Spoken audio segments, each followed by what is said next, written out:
All right, hey everybody, what is up, my friends? Welcome to Across Your Bow Podcast, episode 50. Bang, bang, 50, boys. Hell yeah! Honestly, I'm surprised people keep showing up for this motherfucker, and I can keep getting guests. So, my guest. Speaking of guests, we have a super guest today, Ginger Beard himself, Mr. TCfreer. You guys can find him over at twitch.tv/TCfreer or at TCfreer over in the Twitter sphere, and you guys can hit him up on that as well. Of course, you guys know who I am, sirvenomik. You guys can, if you guys are over on the YouTube channel, twitch.tv/sirvenomik, if you guys want to have a live conversation, or at sir_venom_ik over on the Twitter. So, TCfreer. Yes, sir. I've known you for a little while. This is the first episode that you guys have been on here, so we'll do the 9 questions of averageness a little bit later on to get to know you a little bit better. I just want to say thank you for joining us on the podcast and helping a brother out. So, what you been doing this week, man? Settling into a whole different lifestyle. With having to work from the same 4 rooms as I normally enjoy and have fun from. It's a whole new world at the minute going on. So, yeah, that's been my week. Just getting used to this permanent working from home. There you go. Rather than having human interaction. So, yeah, been a bit of a shocker to the system. You don't mind the odd day. When you get to a week, it's you're starting to look at the walls and talk to people. Well, that's what the internet's for. That is indeed what it has. It is literally being able to step away from the desk, pop on TeamSpeak, Discord, send messages to people, talk with yourself as well a couple of times, has been absolute lifesavers from stopping me going absolutely bonkers at the minute as it is. I know. I know it's very odd right now. This is an odd time in the world, being it's March the 19th, 2020 here. Excuse me. A lot of nonsense is going around, and it's racking the Word of Warships community. Excuse me as well. I know last week. Shit. I know we had Chaos Machine on the other day. Is he gonna cough? Am I gonna cough? I don't know. We're waiting. Maybe. We're waiting. I'm waiting for it. Anyway, Chaos Machine came on the podcast last time, and he was saying that, like, right before we got started, that the northern half of his country, Greece, got put in lockdown, just minutes before we actually fired up the show. So it's a pretty interesting time to be alive and to experience going through some of these experiences, but. That's okay. Public service announcement. Be nice to those people that are out there, doing the working. Be nice to the people that are at the grocery store, because they don't have to be there and they're risking their health to help provide shit that you guys need. So to take upon that, they're doing it for you, not just for them. So take that into consideration when you go out into the world, if you have to go out into the world. So, all right. So let's get on it, man. This week in the game, what you been playing this week in the game? Well, we got some new test ships, so I've been taking them out for a few, seeing how we feel about them. Doing the directives, obviously, same as many people, I think. Seeing how close to getting the Oysterland, Oosterland, or how you want to pronounce it. I'm sorry, Oyster Gottenland. I don't fucking know, man. I can't pronounce half of these fucking names. Birdie.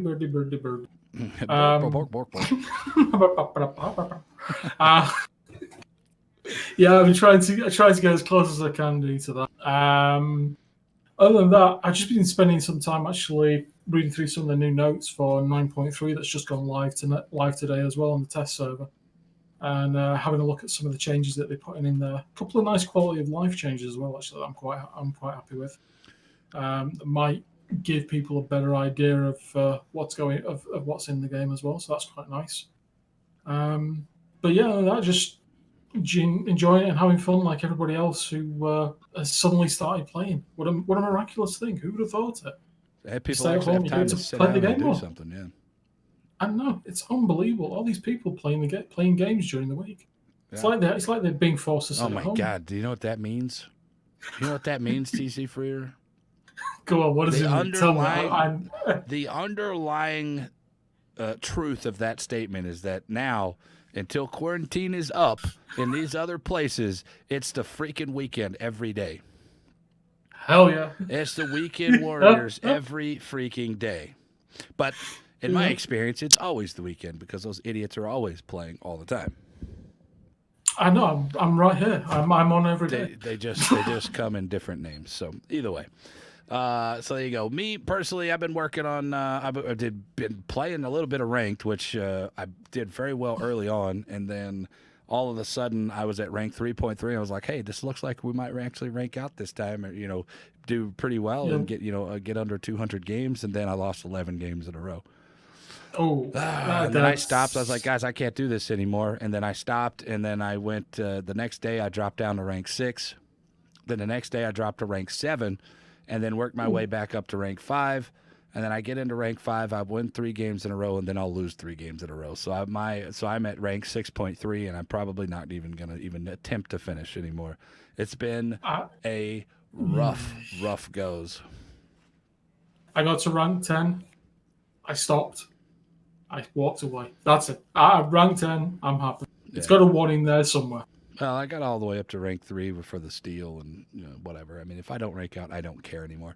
Early on in the season, if I have that drive and that desire, we were going to play hours and hours of ranked. I'm going to play 20, 40 games a day, and then it just drives me insane when the people are just so far away from anything. They don't shoot at anything, and I don't know.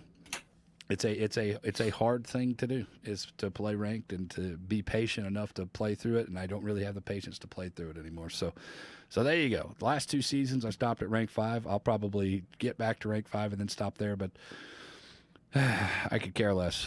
That's a might give it another shot, but for me, I might give it another shot, but for me, it's a done deal. I've achieved what I needed. It's an interesting concept. This particular rank season, I like this rank season. I think Arms Race is a very good rank season, but people still, just like Epicenter, don't know what to fucking do. They don't understand that they can't do the same shit that they've been doing in randoms, and it's not standard battle, so you can't go out to the edge. You have to play the middle, and you have to shoot at what's been spotted. I play mainly destroyers, and my teams have. Okay, guys, I'll type into the chat, hey, guys, I'm going to spot the middle. You guys shoot at what I fucking spot. Well, I wait for the initial volley of torpedoes to come out there, and I move on in and get the spots. And where are they? Behind islands somewhere else. And I'm like, what the fuck, man? And so I end up taking an inordinate amount of damage, and I'm basically useless the rest of the game, and I'm down to just dropping torpedoes. Yeah, you've heard it a lot from people saying exactly the same things, that it's just been, trying to instigate a little bit of teamwork with a little bit of comms, and they start saying, look, I'm doing this, going here, grabbing, and then within the first few minutes, it's, hello, Mr. Ireland, how are you? Marry me. And it's like, come on, guys. It's such an interesting concept, this arms race. I like the concept. I don't like the fact that the planes become unkillable with the heals. So you get 2 or 3 heals on those things, and those planes are just unkillable. And I know they made a change. I know they made a little bit of a change, but it didn't matter. It doesn't matter because you can't do anything fast enough. And we'll talk about fucking AA a little bit later on as we get in.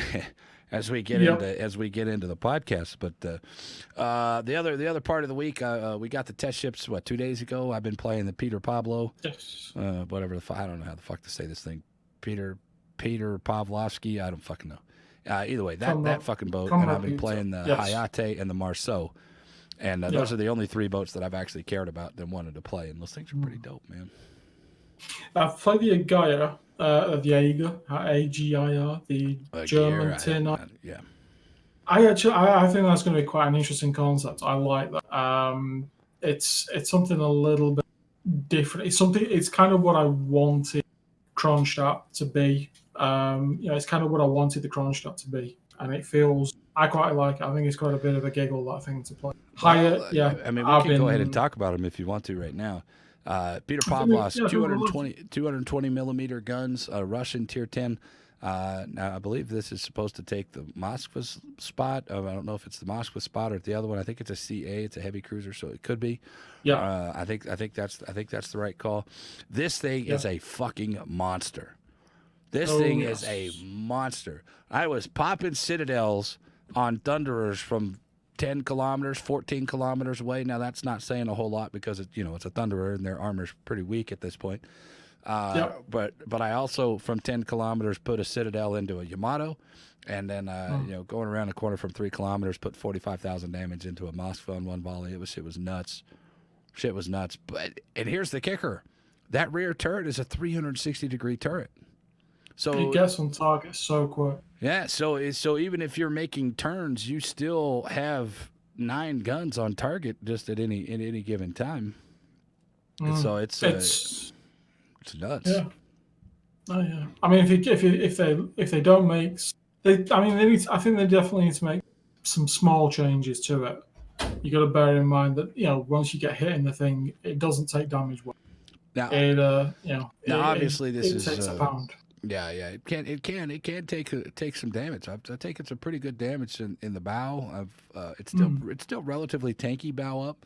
The sides, Yeah. just like any other Russian boat, cruiser, or battleship, they do take a lot of damage from the side.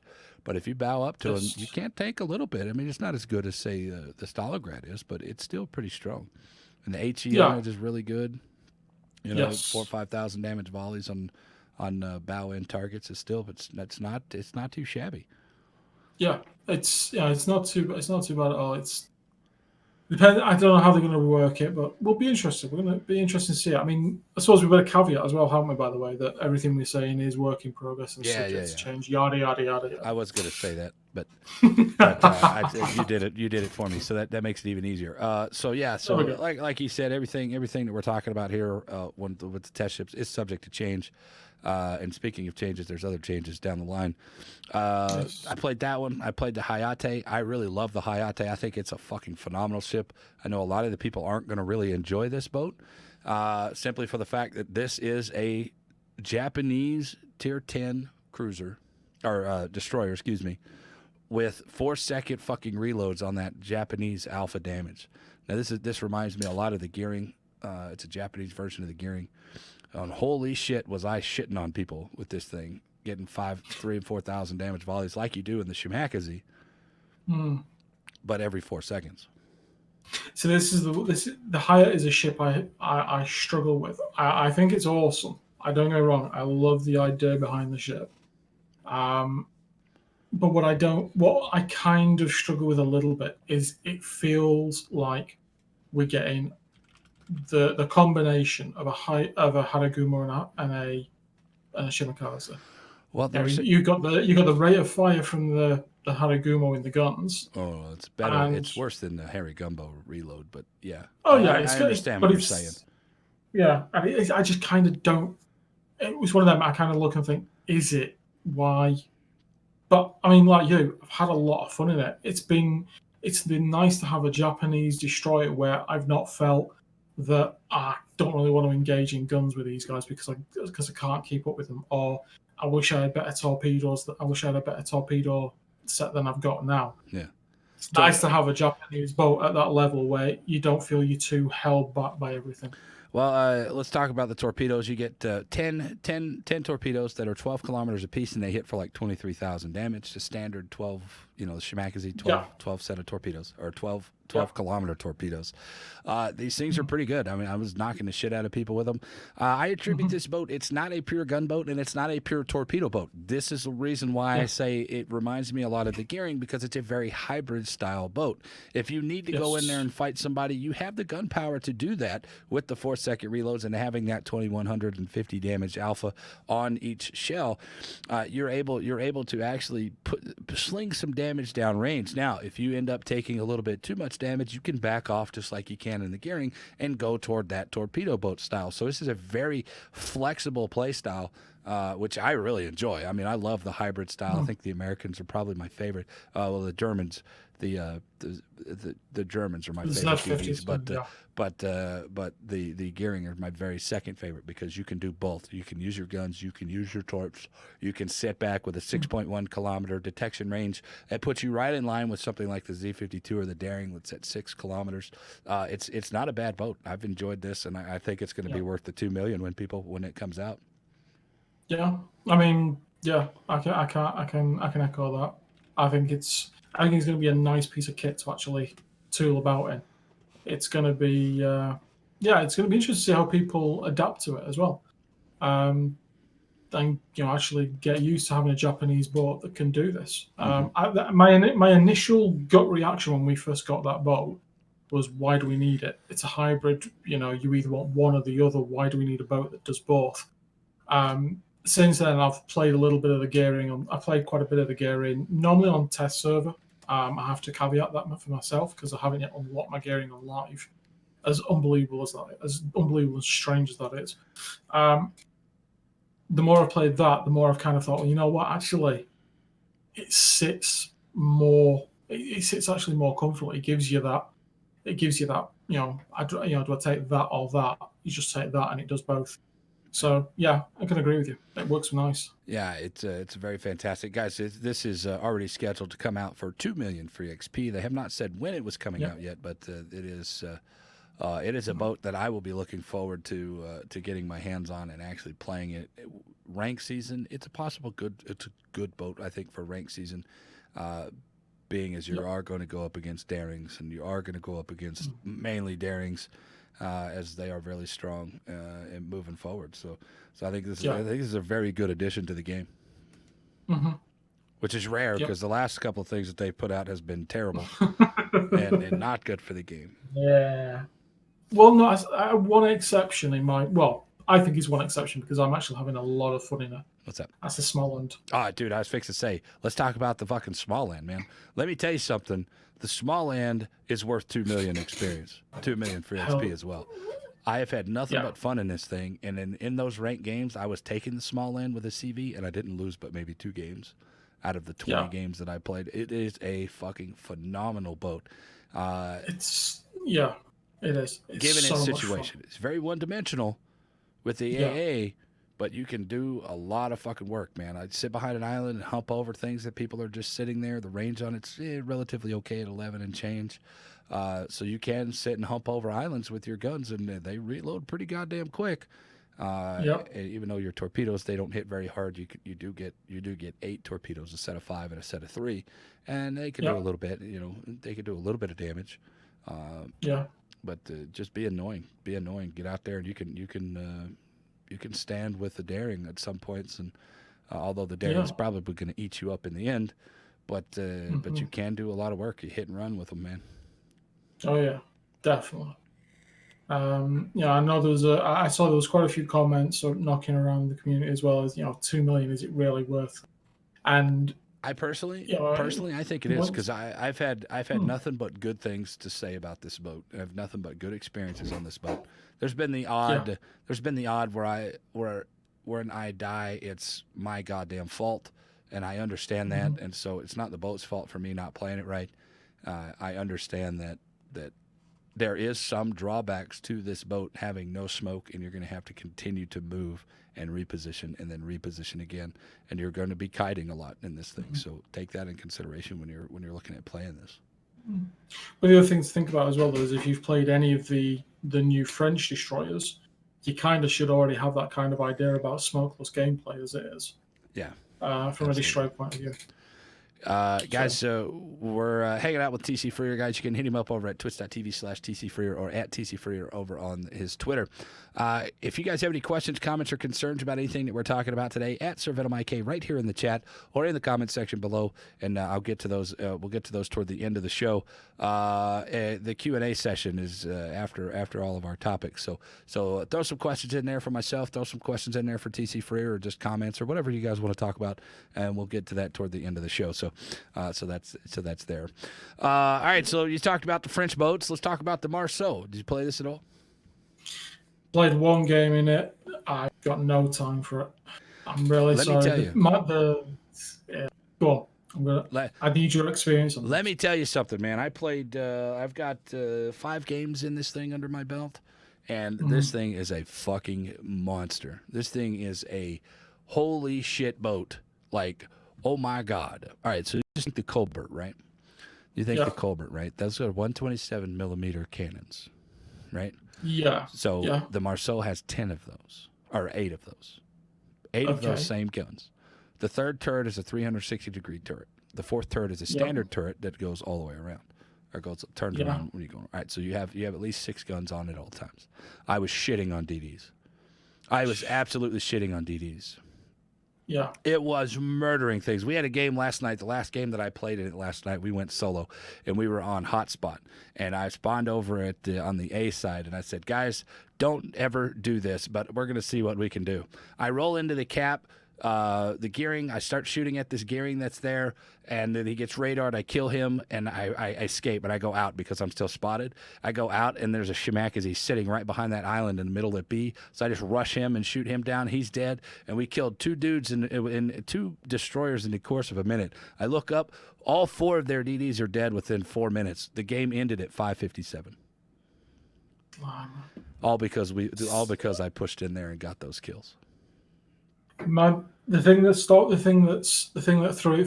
thrown it for me is I've actually become quite accustomed to the slow rate of fire that you get on the Kleber, that you get on the Mogador, that you get on the Fantastic Military. But I've actually become quite happy and relaxed with the having to play it around and move around the map and let like the main battery reload booster kick in, and it's.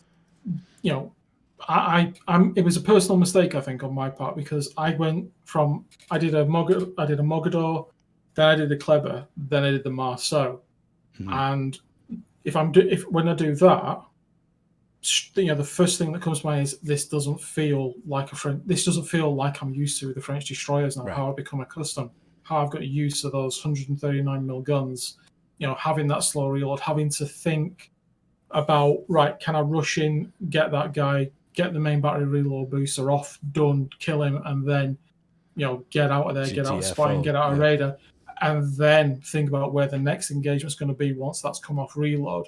The fact that you can do that all the time in the Marceau with that rate of fire. The rate of fire is pretty dope. That's the part that kind of throws it for me a little bit, especially when you go from one to the next. Right. It's I've got used to going in at 55 plus knots. Main battery reload booster. Hello, bye, goodbye, gone. Next, and then pop it up somewhere else. Oh look, main battery reload booster's ready to go again. I've dropped some torps on the way as I've been mooching across the map at full chart. I'm popping up somewhere else, ready to put that MBR ready back to use again. The fact that I don't need to do that with the Marceau initially was I was trying to play the Marceau like I play the Kleber. You can. You can, but that's not using the benefits like you proved last night.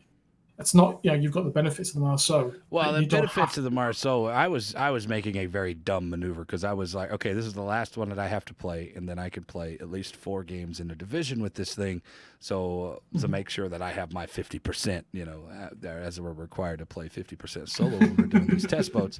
So I make sure that I play them for the first couple of days alone, and then we'll work it out. But I was like, this is dumb. Watch what I'm about to do, guys. Don't ever do this. And then it actually worked out for us. But the good things about this, you still go 53, 54 knots on your speed boost. And it has a fucking nasty AA set on this thing. If you set up BFT and then AFT. No, you don't even need AFT. Like AFT is going to give you more range, but these shells are so fucking loopy that it's like shooting in a Colbert from 15 kilometers. It's a miserable experience because they go up and then they just kind of float just like the Atlanta. So you don't really need it. You can take one. I would take, if you want range, take either one or the other. Take the range mod or take the AFT. That's up to you. You just pick and choose which one you want. But for me, I buffed the AA on it. I was shooting down 4 or 5 planes. He would hit me for 10,000 damage on the rockets. He would come back around. I would shoot down a couple more planes, and he would hit me for just a couple of thousand damage. So it was fair. I felt it was very fair. That's right. And it also has an AA button, so that's pretty good. So pick and choose the time that you need that. The torpedoes are 9 kilometers, just like you have the pretty much front facing torpedoes, so you can roll around corners and ambush people if you have to. That odd battleship that's camping out there, that Kremlin or whatever, you can run right up on him and drop your torps and turn around and drop the other side. It's a pretty good. I've actually enjoyed it. I'm surprised. These are 3 boats that I didn't think that I would like. Well, the Hayate I knew I was going to like because the first playthrough was really awesome. But these 2 other boats, the Peter Pavlovsky and the Marceau, I wasn't expecting. I didn't have any hopes for this thing, so I went into it kind of on the negative side of these things. And holy shit, I was very surprised. Very surprised at the way that these boats are coming. Now they haven't said when. They haven't said when the Hayate's coming out, but will be 2 million free XP. They have not said anything about the Marceau when it's coming out or what it's going to be for. And obviously the Peter Pavlovsk is going to go into the tree. So look for that when it comes out. Yeah. Well, I mean, personally for me, that gives me more. That gives me more information to go back with as well. And compared to how I'm going to play it and give it more time as well out in the sea with it. So I appreciate. It's nice to hear. It's nice to hear another view on the ship as well. And obviously, gives me something more back to go with and play about with as well. It give you an idea what I've been doing with it. I mean, I've been doing really stupid shit with it. I have played it with the AFT on it, and it did okay. You get range out there, 11, 12 kilometers or something like that. A little bit further than that, and it didn't really seem to do a whole lot. You can take DE on this thing, take BFT, take DE, get the extra fires, put on your fire flags, your speed flag, and this thing's going to be really nice. This thing's going to be really nice. I think it's good. I think I want to try it out with a couple of different setups. Though. Yeah, that's what I did. Not play it after I play the Club Air. I'll play the Kleber first. Play this one first. Play this first. I'll play this one first. Because it's a completely different play style than the Kleber is more of a long range HE spammer, right? Yeah. And then if you have to push in, you have the speed to get in and get to where you need position before they do. So this one is a little bit closer. This one plays closer. You put Conceal with Expert on it. It goes 7 kilometers, which is relatively okay for a boat like this. And at 7 kilometers, you really hurt other destroyers. So if they start shooting at you, they made a mistake. Yes, definitely. On the other hand, some of the games that I lost in this boat, went to an area, turned around, and started kiting bigger ships. You do very well against the slower shelled things, but like the Russians and the Russian battleships and stuff with the laser beams that they shoot across the board, you do have problems turning away from those. Other than that, man, you do really well against. You do relatively good. It's all on you. It's all on your maneuvering. So, okay, I don't mind throwing the boat around. Hell yeah, man, it's good. It's good shit right there, guys. Like I said, if y'all have any questions or anything like that, man, go ahead and @sirvenomik here in the chat, and we'll move on. So there you go. There's what we've been doing for this week. We talked a little bit about the test ships, the Aegir. We didn't talk about the Aegir. You have played this thing, and you like this thing. What did they change on this one from the last time that it was out there? Or did they change anything? I haven't seen. I personally, I haven't looked at the numbers, but playing it doesn't feel that much different. In fact, it doesn't feel any different at all to me. Oh, good. I've literally put the same setup on it. I put the same captain in it. As daft as this is going to sound, and please, chat, don't hate me too much for this. I run my Grosser first captain. You moved your GK captain down into this, secondary build. I mean, it's fine. I assume.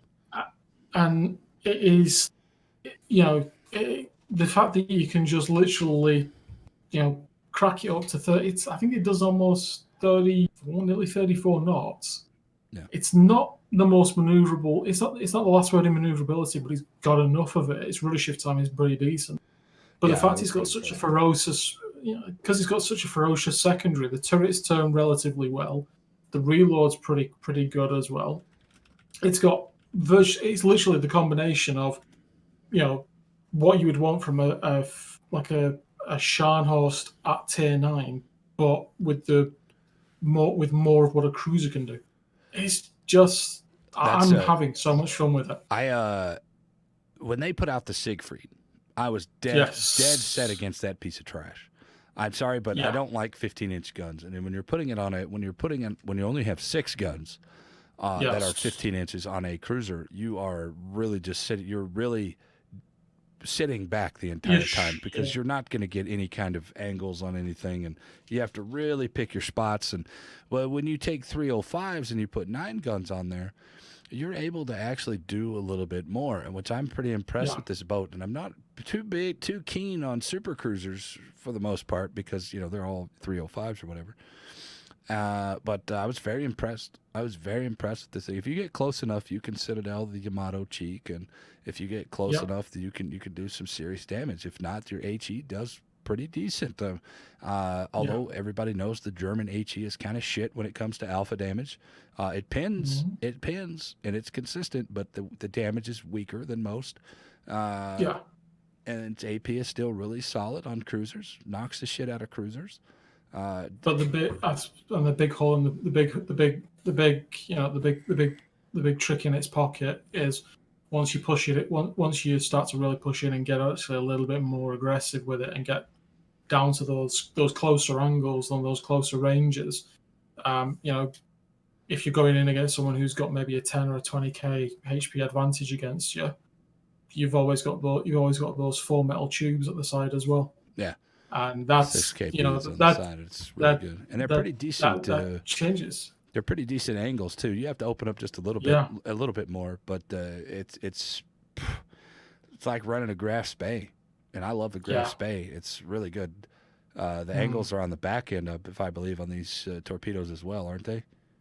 Yeah, they've got really nice angles. I mean, I don't know if we're. I don't know. There's a ship we've tested recently that I'm very upset with. I've gone from loving to hating, and that was a Tier 8 German battleship. Oh, yeah, the Odin. I'm not a fan of that boat either. I'm sorry, but you need to have bigger guns. I know I want bigger guns than 15 inches, but this thing's got 305s on it. It's like The what guns the fuck? are Just play that gear. Yeah. It's a better boat. And like don't waste your money on it because it is a turd. Just like the Poltava. Yeah. The Poltava at Tier 7 is a turd too because of the small caliber guns. I don't care if you can tank, but if you can't do the damage, what's the point? You're just giving up. You're giving up free damage. You basically turn around to them, just set it up to fire HE, and then just pretty much chip away and build your points up that way. And it kind of if you now granted, if you get a broadside cruiser, you can do a lot of damage to them with the 305s. Absolutely, you can. That's not what we're getting at. But the chances of these cruisers now that they have the armor buff, and now that they have the notion of all you have to do is put your nose at somebody and they don't pin you. This is where the HE comes in. Yes. So it's very frustrating. It's very frustrating for a battleship currently, and it has been for a while. But it's neither here nor there. We'll have to adapt to it. Yeah, overcome and adapt. Adapt and overcome, baby. That's the name of the game right now. Oh yes. So, any other test ships that you played? I did play the Lapland, which doesn't really sound like a boat, but it sounds like a strip club. Come on down to Lapland, boys. Coming to the stage right now. She'll make you harder than she is. It's Diamond.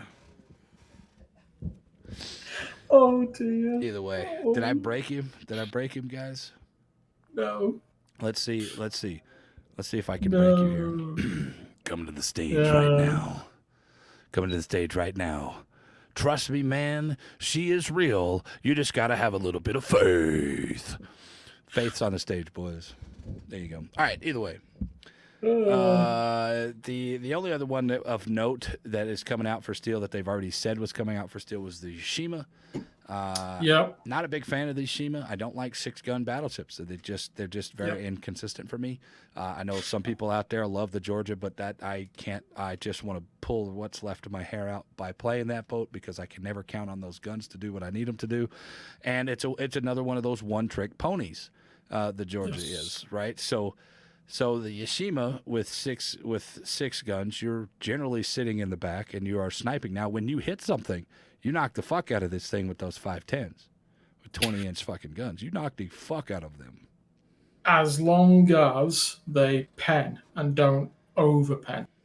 And out of 20 full broadside salvos, I think I've got maybe 5 pens at best out of all 20 salvos, and it's like that's the infuriating thing with the issue. She's got everything going. She's got everything that you think until you get to the guns, and then it's great. I've got the biggest guns in the game, but I've got nothing that's going to stop them going through. And I've only got 6 shots to actually make count. Have you noticed that? Have you noticed that their Siegfrieds come out, or they tested the Siegfried with 6 guns? They brought out the Georgia with 6 guns. They brought out the Ohio with 8 guns on double turrets. Now they're talking about they have gone the Thunderer. Yep, there you go. They've shifted the battleship focus to bigger guns, but less guns, and I still don't understand why. I mean, I don't find these boats enjoyable because they're very inconsistent, and that's what you want out of a battle. Personally, TCfreer, and I want to get your opinion on this. When I play a battleship, the ones that I enjoy the most are the ones like the Montana or the Yamato or the 9 guns and up, because there's triple turrets and you have a little bit more margin for error. You don't have to be as perfect. And if you are being perfect, then there's no guarantee that you're going to actually get these shots where you need to go. For example, my Achilles heel is the Amagi. I know people love the Amagi, but I hate this boat. I cannot stand playing this thing because it's every other game. I'll do 140,000 damage. I'll hit everything and Citadel everything off the map. The very next game, I do 40 grand. And I'm making the same shots, and I'm not a bad battleship player. I know where to put the shots at. It's just they're not going where I need them to go because of dispersion. So with the double guns versus the triple gun turrets, there's more margin for error with the triple gun turrets. So I tend to lean toward those being the better of the boats. So I have no love for the Georgia. I have 0 love for the Ohio. And I have very little love for the Yashima. When you do hit something, I mean, shit, dude, we're knocking the fuck out of GKs right in the nose. I mean, that's the ability for you to do that. And it's so stupid. Here's the reason why it's stupid, TCfreer. You can knock the shit out of a fucking battleship right in the nose, but you still cannot pin 50 millimeters of armor of the fucking Stalingrad. To do that, and for overmatching, you have to have 710 millimeter guns. Which we're never going to get. So which renders what's the point? What's the point if I'm not able to bow pin these things and bow Citadel these things and really punish these cruisers? What's the point of fucking playing a battleship at this point? Because that's the thing for me. Battleships right now, the one I get the most fun out of, and it is the most fun ever, is the GK. But then again, I'm not a convert. I can't sit back in a battleship and shoot from range and stuff like that. I can if I have to, but it's very boring to play that way. I can't even if I have to. Yeah. I literally, it's WK secondary, go get the mother truckers. Yeah. And I am. There's a time and a place for it. And that's the one thing. That's the one thing about boats like that. That are one trick ponies. That drive me nuts, because if you are playing on a big open map, say mountain range, you're probably going to Charlie. You're probably going to Charlie so you can get closer before you actually engage. But you're not going to go right out in the middle of the fucking water and do that shit. Shards, you're going around the edges. You're not going straight up the middle, because then you die before you even get a chance to do anything special. So it's all about the timing when you play these boats. When you play secondary spec boats like the GK or the Georgia or the Ohio. But if you get a big wide open map, or they see that you're coming and they just turn around and run, you're having a miserable fucking game because you're not being able to get into its one thing that it does well. Yeah. Which is why I lean more toward the hybrid style boats, Like if I have to push in on a fucking Yamato, I can push in with a Yamato, but majority of the time you're sitting at 12, 15 kilometers, you're sitting back and you're farming your shots that way. The Montana, you can push in a Montana, and it does very well in a push. The secondaries on it are pretty solid. And if you need to snipe, you can sit back and snipe. Kremlin is just another one-trick pony. Go point yourself to one spot, stop, and that's it. And so it's very good. It's a very good boat. I don't enjoy playing that way because it's just kind of boring to me. But flexibility is the key, and how you react and how you adjust to teams, and what are you going to do? How are you going to react and adjust to a team in a GK when you're or in Ohio or Georgia when you can't guarantee that you're going to actually hit anything with some of these guns? Yeah. So I find them very low on my scale of enjoyment. So I guess you'd also include the Genizer in there as well, wouldn't you? The Gneisenau at tier 7, that thing's the biggest fucking turd. I hate that boat, man. I remember the day that the German battleships came out. Me and my man, we won 27 games in a row. 27 games in a row, going from the Nassau all the way up to the Gneisenau. I played this Gneisenau, and I was like, where the fuck are my shots going? Why am I not hitting anything? This is stupid. And then I had to actually push to get into range to where the guns were actually effective. I was like, this is dumb. This is a stupid boat. And then you go into the Bismarck, and it's the same concept. You have to push to get anything done. The Freddy de Groper, you have to push to get anything done. You cannot count on those shots over 10 kilometers. And I was like, this is not a battleship to me. This is a bullshit mechanic in the game that they have put in there to force action on things, which is fine because at the time when they came out, there really wasn't a whole lot of highfalutin HE spam. Since we've gone deeper into the game, things like the Minotaur had come out, things like the Worcester has come out, the Henry Gumbo and that whole Japanese DD line, the Smolensk has come out, the Colbert's come out. So there's a lot of HE spam. So there's zero desire for a battleship player to jump into that fucking pushing role. So I find that the German battleships have gone even further. They've been power crept out, and this accuracy buff that they put on you only affected the GK. The rest of them suck. They still suck. Yeah. So Tirpitz, Bismarck, they're all garbage, in my opinion. If you guys like them, you guys can go out there and play them. That's fine. I don't care. I'm not knocking your choices, but for me, I don't like them. I don't enjoy them. So there is one secondary boat that the more I play it, the more it grows on me, and that's the fucking Massachusetts. That boat has grown on me so much that I was like, people are like, play the Mass, and I'm like, fuck, I hate this boat. But the more I play it with the triple guns, I can accept some of the shittiness of that accuracy. With the triple guns, I've had more good things than more bad things in that boat. So I enjoy the Massachusetts. That's like the one saving grace of this. And the only reason that I enjoy this boat is the triple guns.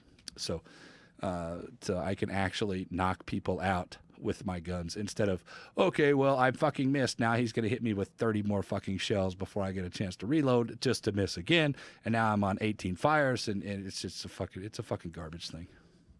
Yeah.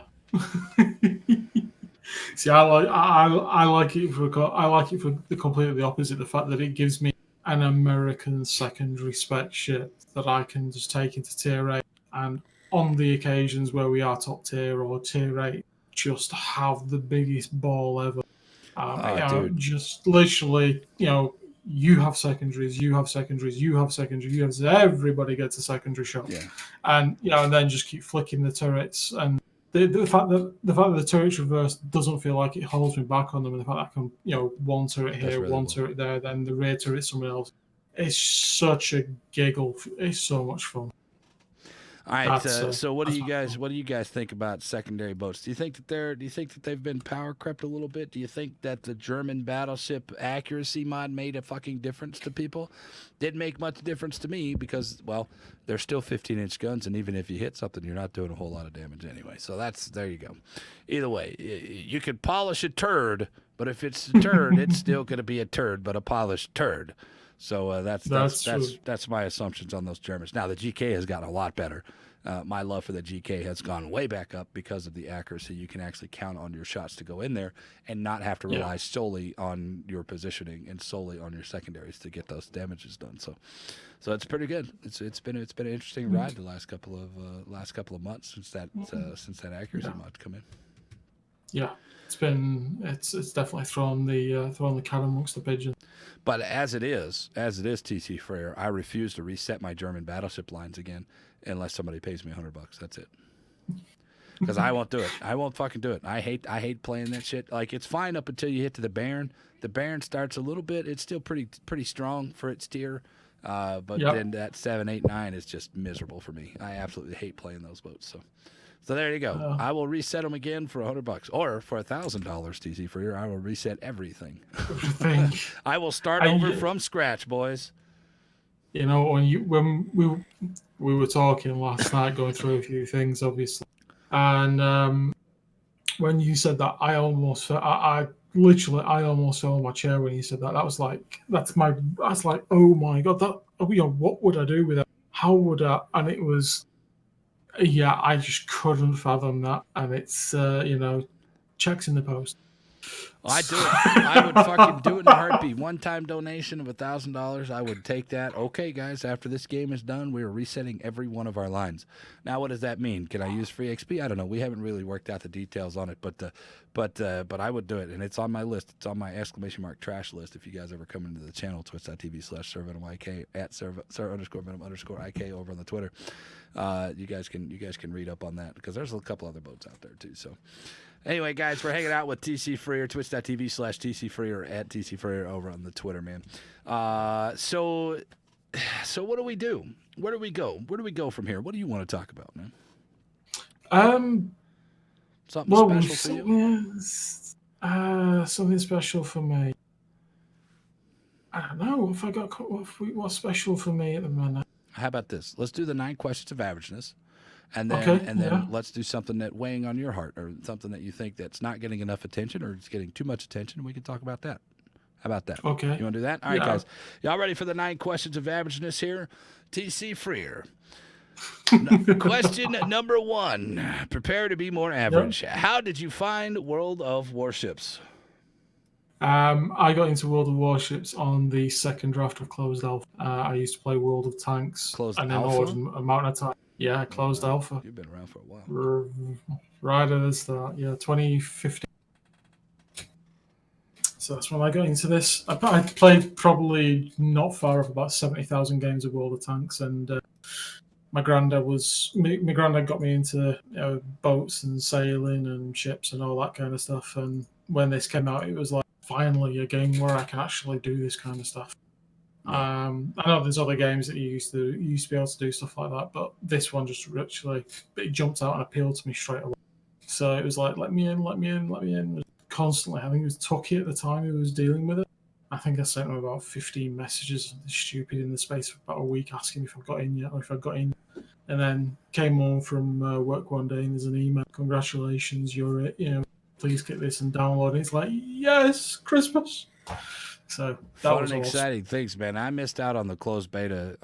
I had signed up for the early closed beta, and I missed out on getting into it. But as soon as it went open, I think open beta is when I got in, was open beta. So, and then I started to stream it, and then it released, and it's been 4 years now, I guess, since I've been playing.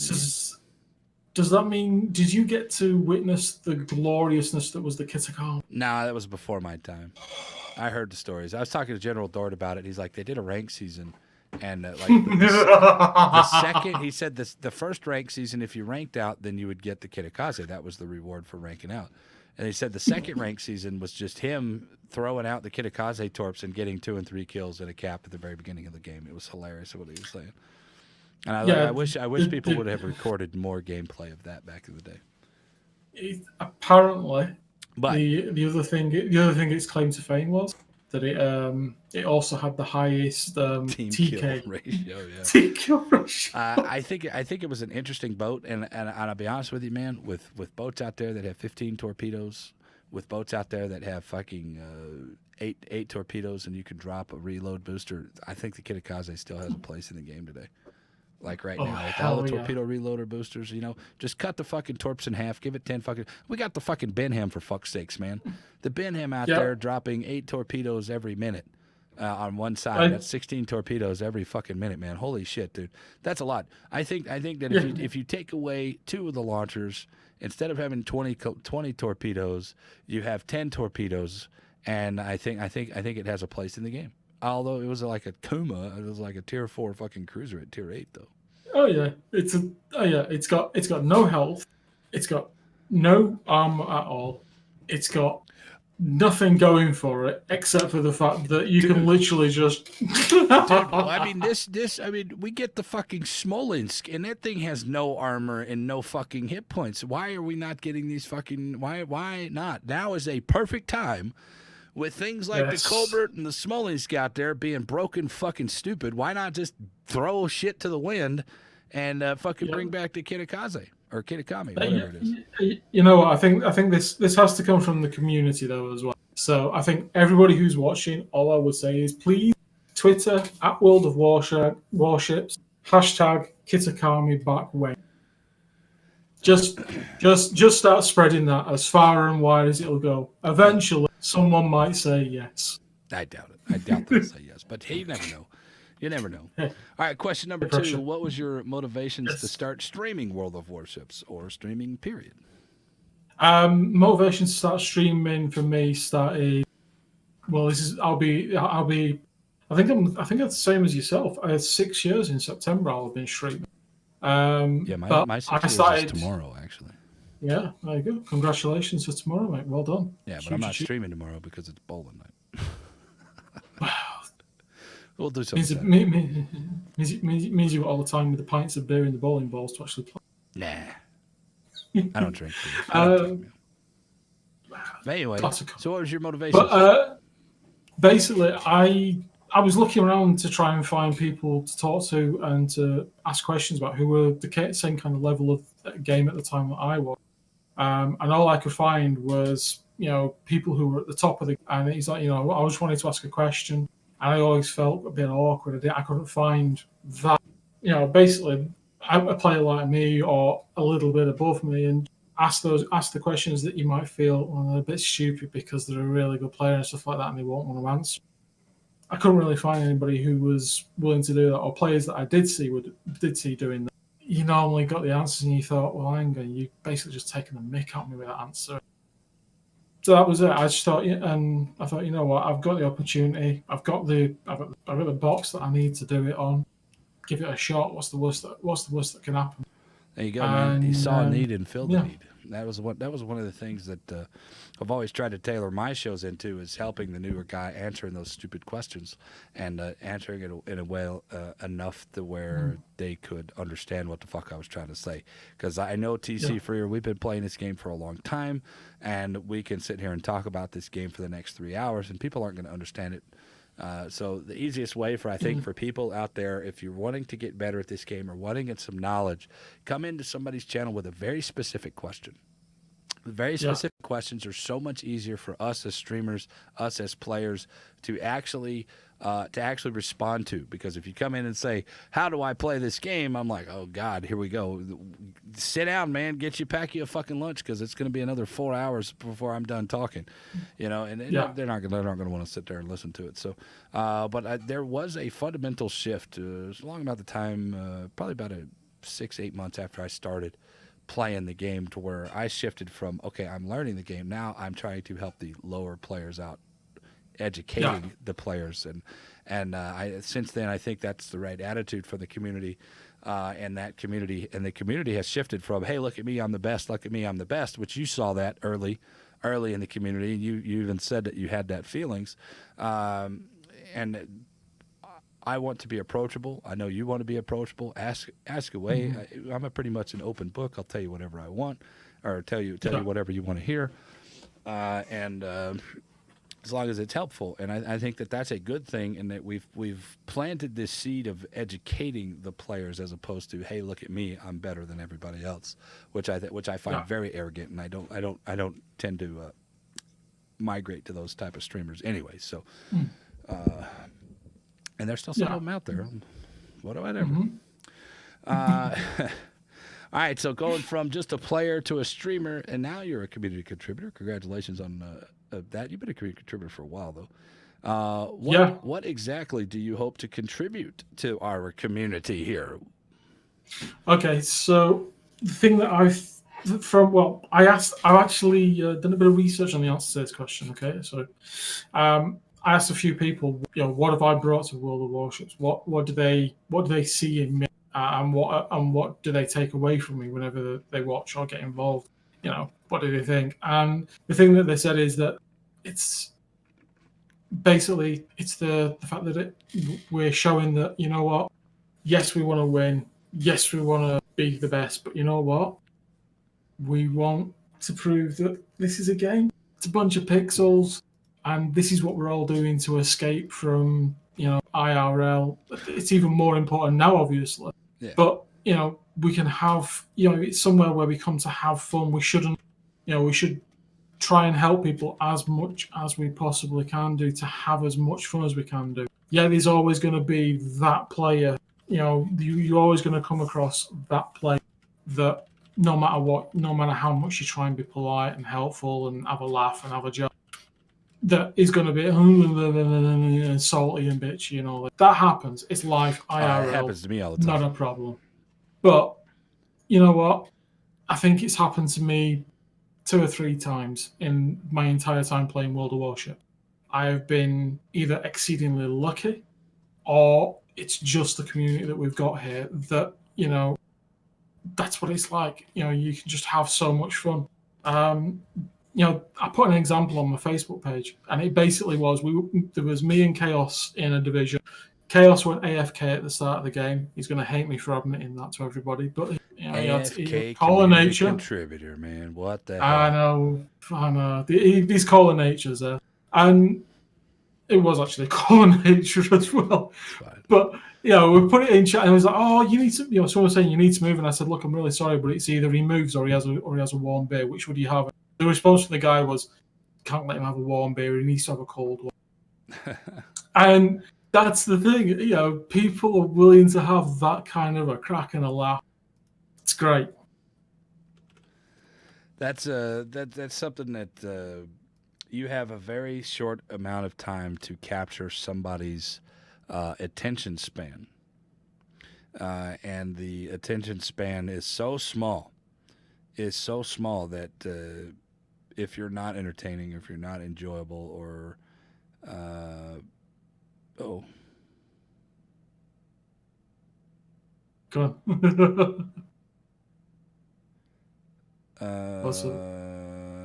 Okay. All right. Anyway, sorry, that was a local thing about tomorrow night, but okay. Anyway, stuff and things and stuff. You got a couple of seconds to capture their entertaining thing, and if you're just sitting there being fucking pure unadulterated salt, like I have a tendency to do when I get frustrated with some of the mechanics in the game, it turns people off.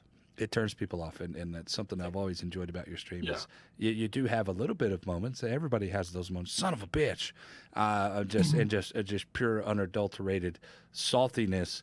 But for the most part, dude, it's chill, it's relaxed, and that's why I love your stream, man. You guys should go check him out, TCfreer, at TCfreer over on the Twitter, and then twitch.tv/TCfreer right there on the Twitch, man. So it's very enjoyable to watch you, man. All right, question number 4. Yep. All right, now this can be life, the game, streaming, whatever.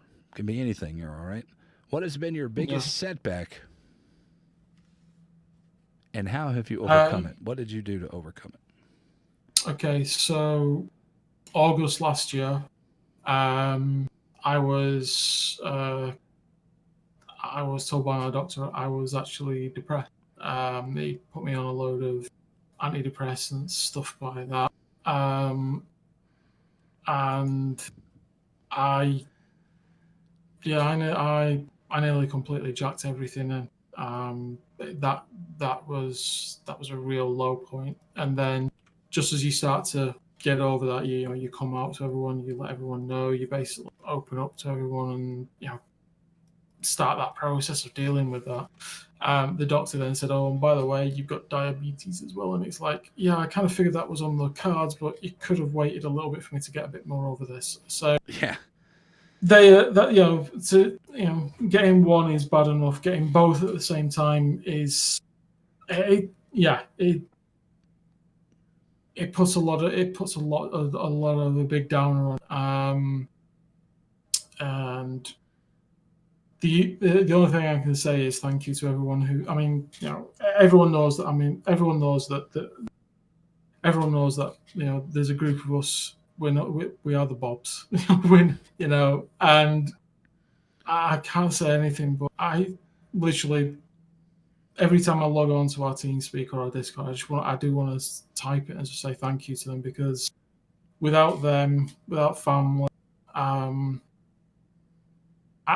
genuinely, as dark and as weird as it's probably going to hear to say, I don't think I would have carried on with everything. I think I probably would have stopped everything and walked away. But it was those guys. It was it was the guys on the TeamSpeak, the guys on the Discord, the Bobs. The people coming along. I was still trying to stream. I was still trying to be me. And it took actually quite a lot to actually come out to him and just say, look, this is what the doctor said. And just saying that I'm putting it out there, and everyone's comments back, and comes from family as well. I mean, my mum crushed me a bit, purely because she turned around and said, that can't be the case. That's not you. Dad was fine.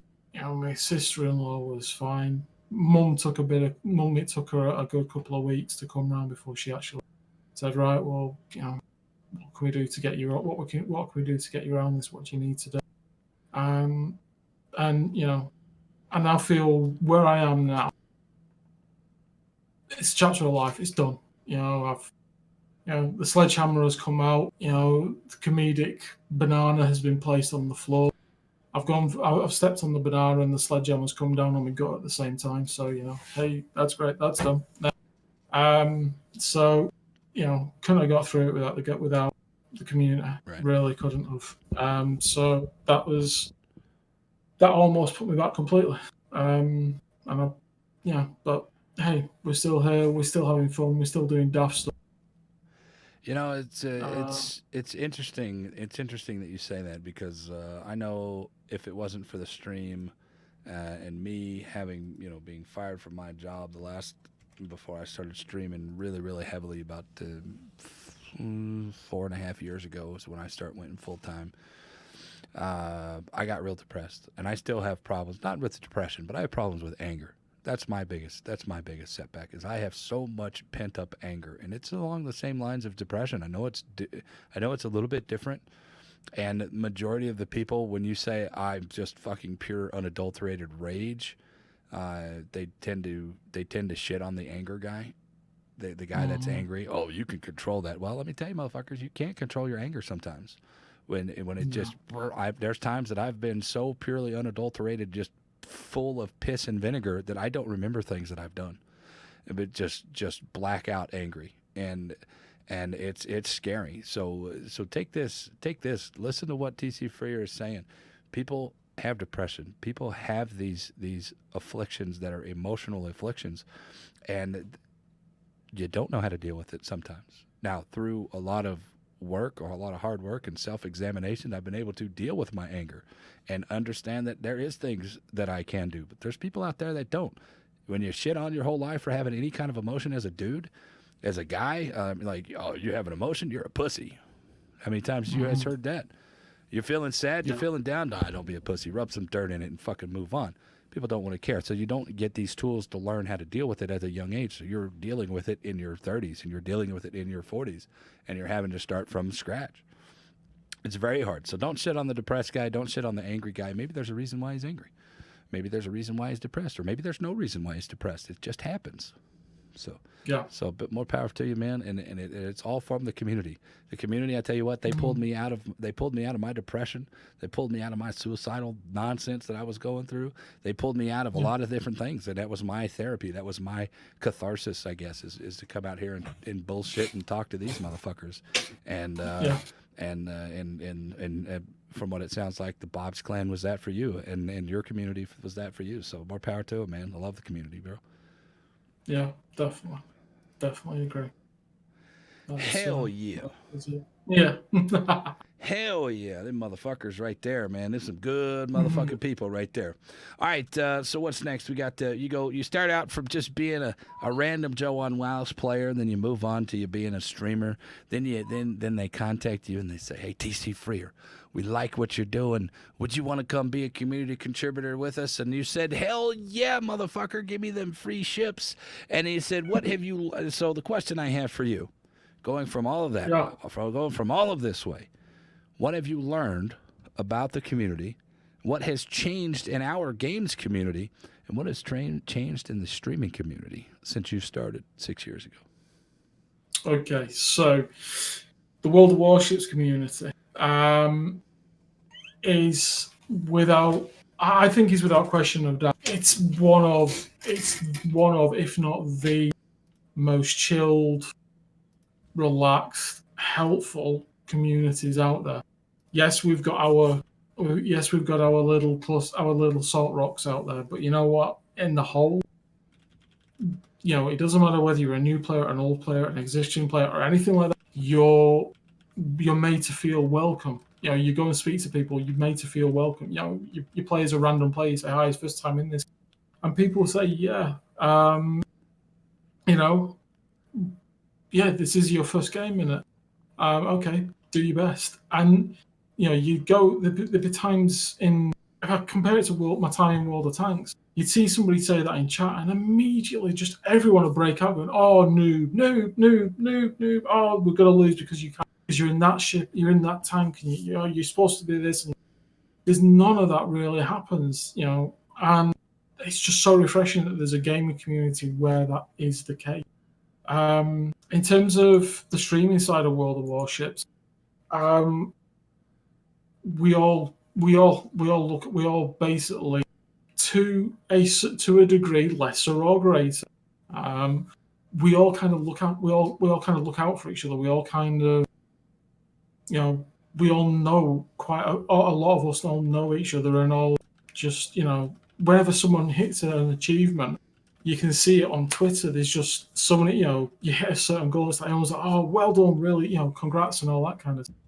And then, someone else hits it, "Wow, well done, congrats," and all that. And, the fact that everyone is there for each other doing that I think that's awesome. I think it's absolutely awesome to see.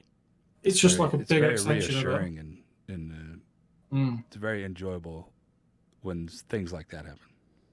Yeah, it is. It's just awesome. It's just such a cool community to actually be a part of. And then, a couple of years, almost 2 years now, isn't it, for WG to turn around and say, "Do you want to become a CC? We like it." And it's like, wow. I mean, let's be honest. We're all, all of us as gamers at heart. Our little pedestal moments are, "I'd love to be recognised by the game I play," or "I want to be involved with the company of the game I love playing." When you get to that pedestal, almost, it's like, wow. Here's what it means, man. Like you made partner Yeah. for a while ago. A year ago, yeah. Yeah, and let's say I'm coming up on 2 years of partner, and it's a little bit of recognition for the time and effort that you put into building your craft. This is a craft, basically, is what this is, and building up your show and building up your community, and it's a lot of long work. It's a lot of long hours. It's a lot of hard work, and I don't think people understand how much it goes into being a streamer.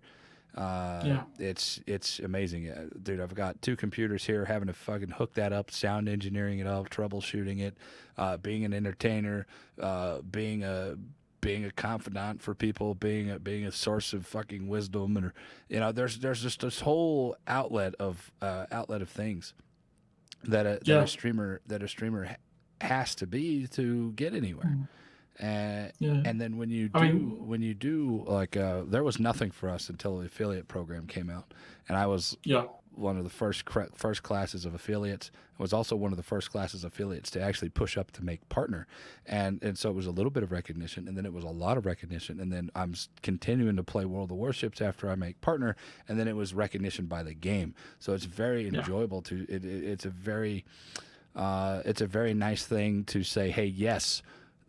Number 1, Twitch approves of you for being a partner. Number 2, Wargaming approves of the content that you create. You're doing the right things because people are enjoying you, and they recognize you for it. So hell yeah, man, right on.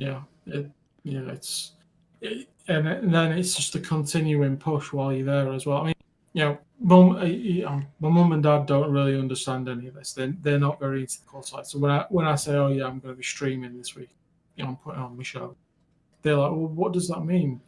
What do I evolve? And it's like, well, you know how you watch TV and you see all that list of names at the end that scrolls across the TV, producer and videography and audiography and screen director and researcher and all this.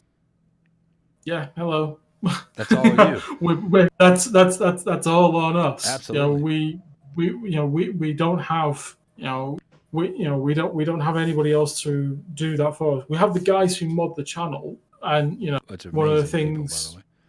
Yeah, one of the things I try and do, and I know I've seen it from yourself a couple of times and a few others as well, is you always try and say thank you to the mods because they're helping massively to take some of that workload that you would normally have as doing with everything else that you're dealing with. Like you said, there's the messages from people to say thank you for the streams, or you've helped me get through this, or have you got any advice on how to deal with this? Yeah. There's the questions throughout the game. There's trying to keep up with all the updates and everything coming through the games and all the game mechanics to pass the knowledge out there. It's just there's what you see when you see, for example, Venom's podcast here, 50 episodes long. This is absolutely insane. It's awesome. It's awesome, and congratulations, man, for doing it. I appreciate it. I'm just trying to figure out what the hell are we going to talk about next week. What are we going to talk about here? It's probably the most. It's probably one of the hardest things that I've ever had to do. I mean, like I could sit there and stream for 24 hours, which I've done ad nauseum. I can sit here and play the game. I can sit here and bullshit about subjects, but coming up with something that engages you, engages my guest, in trying to. It's basically an interview, and trying to pull things. Well, TCfreer is a very free talker, so I don't have to work very hard. But there's some other guys that we've had that it's very hard. It's very hard to get them to answer questions. I mean, while we're talking about what to talk about and ASMR voices and things like that, Mr. Business 6 there in chat with his wonderful ASMR voice puts you to sleep. It's awesome. One of these days, I'm going to get Business 6 on the podcast. We've talked about Hell it, but he's never been on the podcast before. So I believe he's probably free next week for the 51st episode. I've actually. After all, he's working from home. Confirmation on the 51st episode that Pirate Kitty Gaming is in America right now. She just can't go home. So she is here. So we will have Pirate Kitty Gaming next week. Business 6 says he'll be available for the next 25 days. I'll hit you up. I'll hit you up these things. Either way, moving on. So there you go, man. Question number 6: What makes you say that makes you stand out? Meaning, what makes you different, and why the fuck should anybody pay attention to TCfreer? Because I do the daft things that people shouldn't do. No, I mean seriously.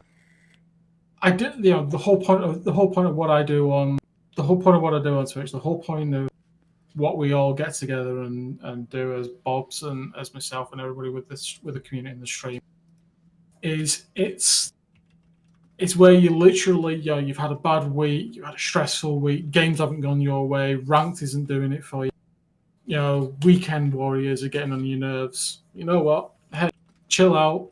Listen to probably the most relaxing music possible without including the time master, and just literally lean back in your chair, drink whatever you want, and just laugh and have fun and watch the daft stuff we do. I mean, where else has anybody ever seen a game of V25 jousting where the last two players on the same team manage to team kill each other?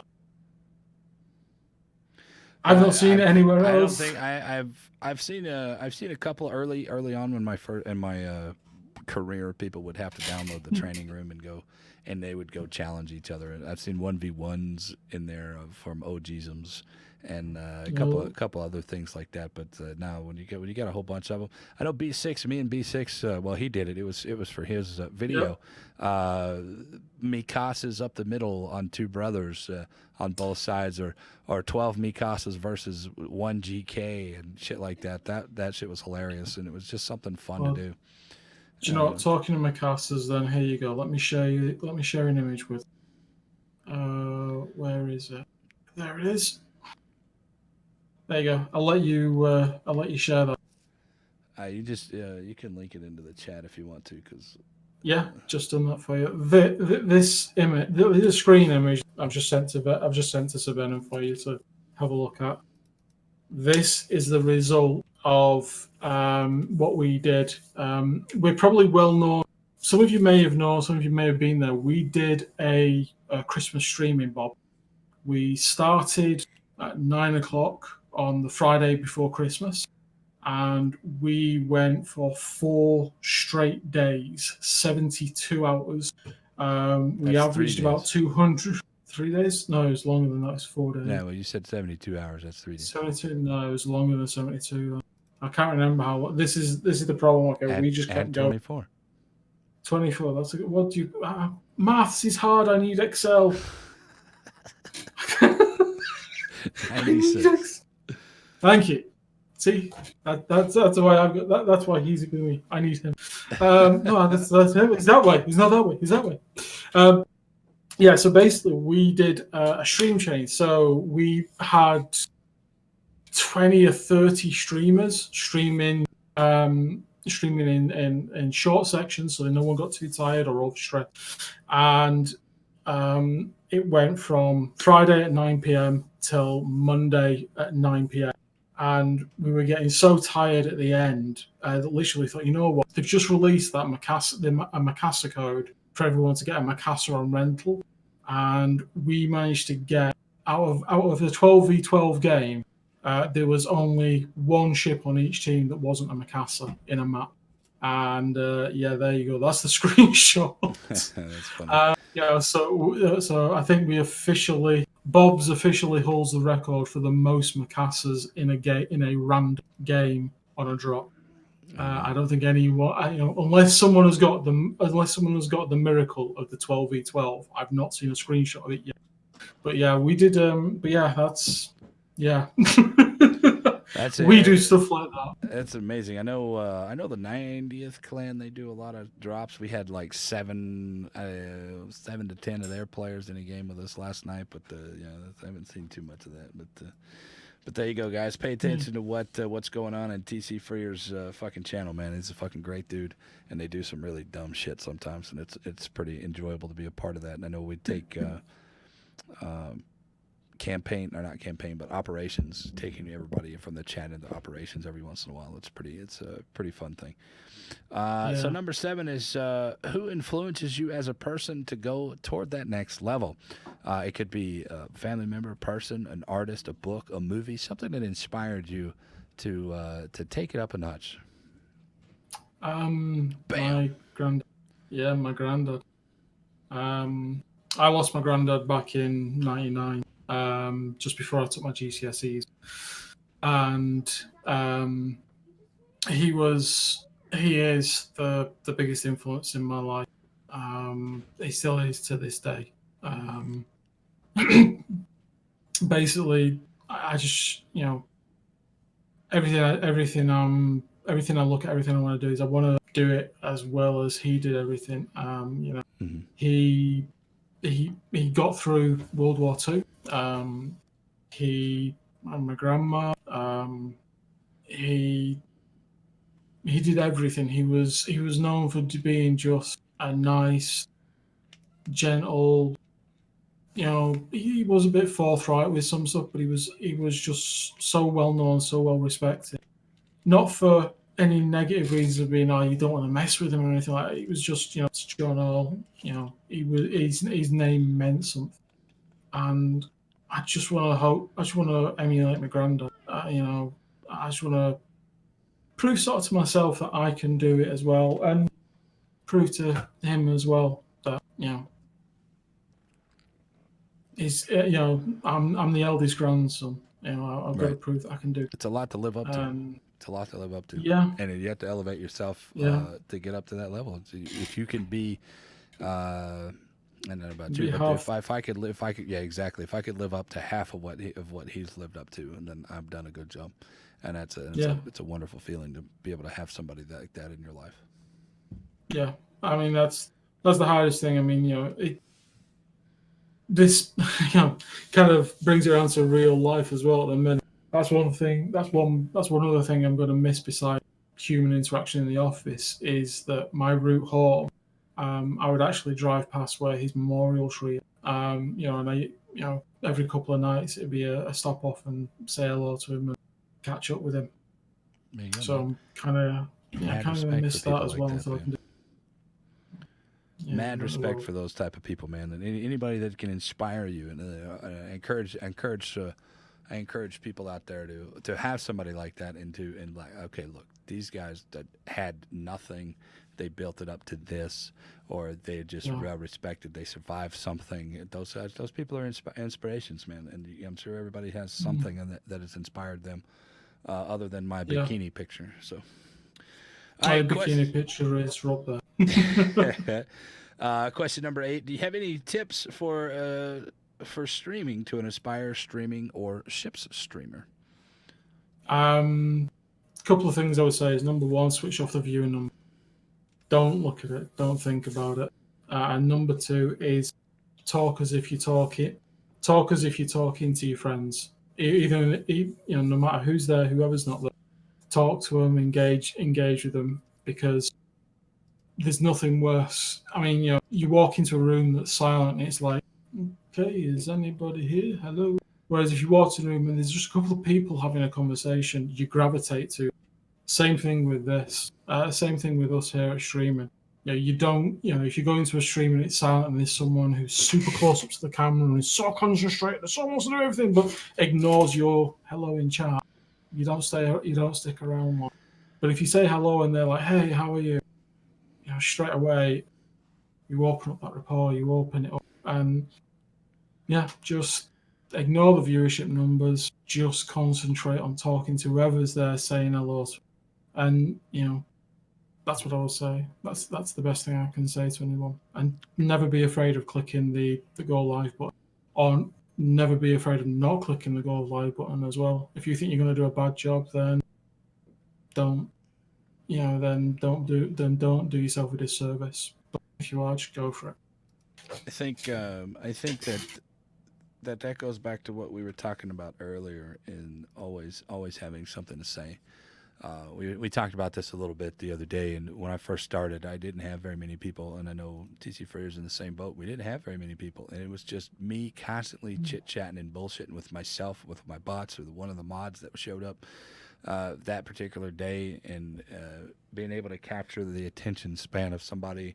And if you're not talking, and I catch myself on this a lot, I'm really concentrated on the game, and it's very intense action. I will ignore the chat. I do it all the time until I kill that boat, and there now we're okay, and then I can stop and take a look. Oh, sorry about that. Hey man, how's it going? It's good to see everybody. The new people coming in. You want to make your chat feel like they're a part of the stream, and I believe that I do a pretty good job of it. TCfreer does a damn good job at it. So I'd say you do a very good job of it as well. Whenever, and that's one thing from a lot of the people. You pop in, you just say hi, and literally, it's you get a high bar. That's the biggest thing, and that's what makes you stay and get involved and do stuff. Sergeant Krill's got that question in chat. Does that mean start by playing with your mates, or are you talking about talking to yourself? It's both for me. I found it was both for me. It will be if if there was no one to play, if there's no one to play with and talk to, then just talk to yourself. And act as if you're talking to somebody in chat. At least then you might look like a weirdo to people who might see you behind the piece. But to those that come in, they don't know. It seems like you're there, you're open, you're engaged, you want to talk to them. It's the hardest thing. It's one of the hardest things I found to start doing. I don't know about you. Savannah, but one of the hardest things I found was talking to myself. Talking to yourself. Almost. Yeah, literally talking to yourself almost. Yeah. It wasn't. That's one of Technically, for me, I talk to myself all the time. It's and the only reason I talk to myself a lot is because I only give myself the answers that I want to hear. But for the most part, talking when you're first starting out, a lot of people are talking about numbers. Oh, I've only got 3 people. I'm like, who gives a shit? Talk like you're talking to 100 people. When there's 200-300 people, it's been a while, but when there's 200-300 people in my channel, I talk to them exactly the same way I talk to people if there's 90 people or if there's 3 people. I am the same person at 300 people or at 200 people. So it doesn't even matter, or 100 person or just me and the bot. Yep. I'm the same guy. I will say the stupid shit. I will do the stupid shit because that's me. I just am who I am. Yep. And as for numbers, turning the numbers off is a very hard thing for some people. And until you have numbers, there's no reason to pay attention. Yeah, until you're averaging, like this is a serious part of this thing here is everybody wants to make that affiliate status. Everybody wants to make that partner status. But unless you have 75 to 100, 125 people in there, you're not anywhere near it. You're not anywhere close. So there's no reason to worry, I've only got 50 people. Who gives a shit? You have 50 people. Say thank you to those 50 people. Be there and entertain those 50 people because that 50 people can be 51, 52, and it can grow exponentially. And you are right. Is the switching off the viewer numbers was and is one of the hardest things because you want to know what those numbers are. But I mean, this is a personal thing to me almost. I mean, my day-to-day job is an operational performance analyst, or in short, I get big gigabytes of data and make these pretty graphs that people who get paid way more than me get to read and go, right, okay, so we need to do this, and this. Yes, there you go. That's how it answers. That's how it works. So for a data person to switch off the numbers, that was excruciating. Yeah. But I felt, before I did that, I was constantly looking at that number out of the corner of my eye thinking, it's gone up and it's gone down. Oh, it's gone up, it's gone down. It's gone up, it's gone down. Since I've switched it off, genuinely, it makes so much more. It was so much more relaxing to switch it off. Yeah. I didn't, you don't think about it. If you want, there's a Twitch now, and it is. When did they put the new dashboard in? It was December, was it? Just before Christmas. It was just before Christmas they put the. Yeah, I think it was just before Christmas they put the new dashboard in. And for a data junkie, it's brilliant. You go into analytics and there's so much information there that we can use. And you can mine and you can see how things work. I like and that. You can really indulge massively. Yeah, there's one more point. Go on, sorry, I apologize. No. Go ahead, man. No, go. There's one more point that you made. There's one more point that you made that I want to touch on. Turn it on. Hit that go live switch. I want to tell you guys right now, Twitch is a very harsh world. It's a very harsh world. There's been a million people doing this shit, the same shit that we're doing, same shit that you guys are wanting to do. And understand that if you are only streaming every Tuesday of the month on the blue moon, the third week of the fucking 19th month of the year, nobody's going to find you. So Twitch doesn't care if you're sick. Twitch doesn't care if you're depressed. Twitch doesn't give a shit. You have to turn it on. You have to put yourself out there. Whether you're sick, whether you're depressed, whether you're happy, whether you're sad, whether you're horny, whatever. It doesn't matter. Twitch, you have to put yourself out there. Hit that go live button. Because if you're not there, people won't find you. People won't be there for you. So get in there, and then it's the interactions between you and your chat that make things better. So you have to push that button. I don't know, man. I'm scared. Let me break this down to another example. TCfreer. I took a day off the other day because I wasn't really feeling very good. I was sick. Yes. And it wasn't a mental. I was in the bathroom sick. That's put it that way. And the whole time that I was sitting there, man, I could have been, we'd be starting to stream right now. We'd be starting to stream right now, TC. Oh, man, it's about an hour. I'd be taking my first break right now. We'd probably had some kind of stupid bullshit thing happen, and I'd probably made a song about it. I ended up thinking about the stream the entire time I wasn't streaming. So I should have just turned on the fucking stream. And so think about that when you're moving forward. So. All right, so the last question here is, what is your biggest tip for new players in World of Warships? There's a wonderful invention in the game. It sits very quietly to the right-hand side of the stream, just in that bottom right-hand corner. It's a wonderful thing. It's called a mini map. Yo. Read it and use it to your advantage. It tells you where your team is. It tells you where the opposition team is as well when they get spotted. It gives you the information to make the tactical decision in your noggin. Where can I best help the people who are on my team? Don't use it as an opportunity to spam as much as you can do in the chat. Just use it for the tool it is. It's there. Use it. Don't ignore it. Don't say, "Oh, I didn't see what was going on over there." It's there. It's in the bottom corner. Use it. Yep. Please. There's that's my biggest one as well. I have a lot of tips, and I give out a lot of tips. That's the one. Pay attention to the mini map. Back in the day, turning on the last known positions, the names on the mini map, so you know when you're going into a situation around a corner. If something's been fucking spotted, I don't know how many times I've been playing with people, even in my own clan. Hey, there's this guy here. Watch out, and I'll ping the map. There's a guy here, and then like he'll come around the quad. I didn't even know that guy was there. I was like, dude, I fucking pinged it. And he's on the fucking mini map. Yeah. I mean, like, why are you not paying attention? It drives me insane. So yeah, pay attention to the mini map. It'll understand how you can flow and affect the game. If you need to flex from what you're doing to the other side of the board to support, or to the other side of the board to stop a push, that kind of stuff. So mini map is key there. Yep. All right, TCfreer, that's all the 9 questions of averageness. Hope you guys enjoyed that. Got to know a little bit more about TCfreer tonight. Do you feel a little bit more average? Definitely. Even more so than normal. No, even more average than normal. All right, guys, here's what I'm going to do. I'm going to go take about 2 seconds here to run to the bathroom. I told you I was going to have to do it. Yep. But TCfreer, thank you again. You guys can hit him up at TCfreer over on the Twitter and twitch.tv/TCfreer. Guys, go over there to his channel. Send him a follow. He's a good dude. You'll love him to death. If you guys over on the YouTube channel or that are here in the chat right now, twitch.tv/sirvenomik. You guys are already here. If you're on YouTube, come over and have a live conversation with me. And then at sir_venom_IK on the Twitter. So you guys can get in touch with me that way as well. Guys, well, I'll be right back here just a couple of seconds, and then we'll move on into one of our 2 topics that we have planned for the night. So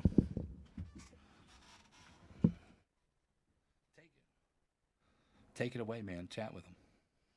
Oh, okay. Sorry, I was gonna say I was gonna say, do you mind if I go as well? Anyway, well, hello humans.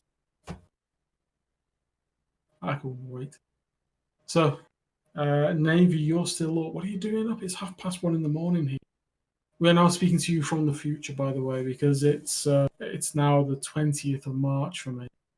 It's still, I think it's still the 19th over that side of the screen. How are you all doing though? Have you guys been told to stay in or anything like that? How's it all? You guys all dealing all right with everything? It's all the Coca-Cola you've been drinking. 2027 over there for you, Kirsten. It's 8:30.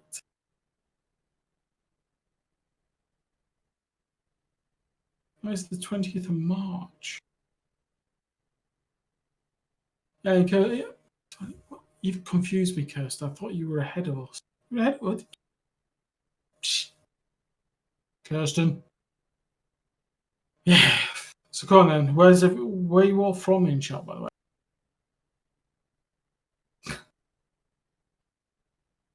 You know it's 2:30 in the morning for you, Kirsten. I know you're from Burilas. Kirsten's from Denmark. Guessing we're gonna have a big of the guys. Oh, hang on, the boss is back. Use the microphone. All right, sorry about that. It's all right. Had to take a break there. All right, so there we go. Did I miss anything while I was gone? Kirsten confused me by saying it's 2027 here rather than the fact that it's actually the 20th of March here where I am and it's 1:30 in the morning. All right. Oh, so what you're saying? We'll pick up the speed just a little bit then. All right. No, don't worry about it. I got some sleep this afternoon. I was working. Understood. Sorry, boss. Apologize to me, man. You're gracious enough to bless me with your time, and I do appreciate it, and I'm going to take full advantage. Ha ha! So the next topic that I want to bring up here, this is actually Was there anything else? We said it before the questions. Was there a subject that you would like to touch on real quick that you think that needs to be addressed, or to get some knowledge out there, or you think something stupid in the game, or anything? I can't remember now because there was and there isn't. There was, wasn't there? All right, we'll come back to it later. Do you know what? I'll pick it up later, yeah, because I've got something on my head. Write it I down. need to remember it. Write it down. I'm gonna. Bob's. Oh, hang on. Yeah, Bob's in King of the Sea. That's kind of a scary thing for everybody who watches it to learn what the meta is. Well, if you guys are going into King of the Sea this time, man, good luck. Wish you all the best. Yeah. Are you guys going to do it? Going to go in there and do it? Try to play it legit, or are y'all just going to troll like some of the other people in King of the Sea? We have agreed under no uncertain circumstances. If Bob's was to enter King of the Sea, Bob's is going to do it in Bob's own fashion. Break that meta. We have 5 unique and interesting setups for our 5 games. Rule 13, no Navy. We're on Rule 66 actually. Execute Order 66. Yeah. We've also I don't know. Is it going to be a first? It might be a semi-first. Because Statsblot might actually be joining us to cast from us actually doing King of the Sea as well. So what actually happens behind the team names that you see when King of the Sea is actually broadcast, that might actually be happening. I don't know whether he's going to, but it might be happening. So you might get a very interesting view of what the most inexperienced King of the Sea team actually does, because we are the only Squall team in King of the Sea. So we have zero expectations on our shoulders, except that everybody is looking at us to say, "What the hell are you going to do?" Because we don't know what we're going to do. We don't know what we're going to do ourselves. Well, you guys are going to definitely be unique from what you were telling me. I'm not going to give it away, but from what you were telling me, you guys are definitely going to be a pretty unique thing. It'll be interesting to watch. And I might actually watch some of it this time around just to see you guys go off and do what y'all are going to do. So. Oh yes. So I'm pretty excited about that. So guys, look for Bob's clan and the King of the Sea coming up. You know when it starts? Yeah, it starts this Sunday on Mother's Day. Oh my God, it's on Sunday. Yeah, I've had permission from the Grand Mistress herself. That has all been arranged, courtesy of the current events as well, because obviously we can't go and see Mum, but I can ring her in the morning and FaceTime and say Happy Mother's Day and all. She's received her present tomorrow, so that's all done. So yes, roll on trying to figure out what the hell we're going to do on Sunday. We've practiced a lot. Well, good luck, man. I wish you guys all the best, and even if you guys don't win, I hope you guys have a good time, man. And that's guaranteed. I hope you do win. I hope your stupidity or whatever you guys are going to bring to the table that breaks the meta. And I want to see this. I want to see this 100%. But I don't know. Have you seen the group we've got for King of the Sea?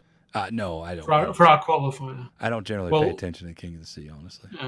Well, these are GMT times. I do apologise. I haven't worked them out to Pacific or Eastern or any other time, so you may have to change this to suit yourselves. We've got a very gentle group to start for our first ever time.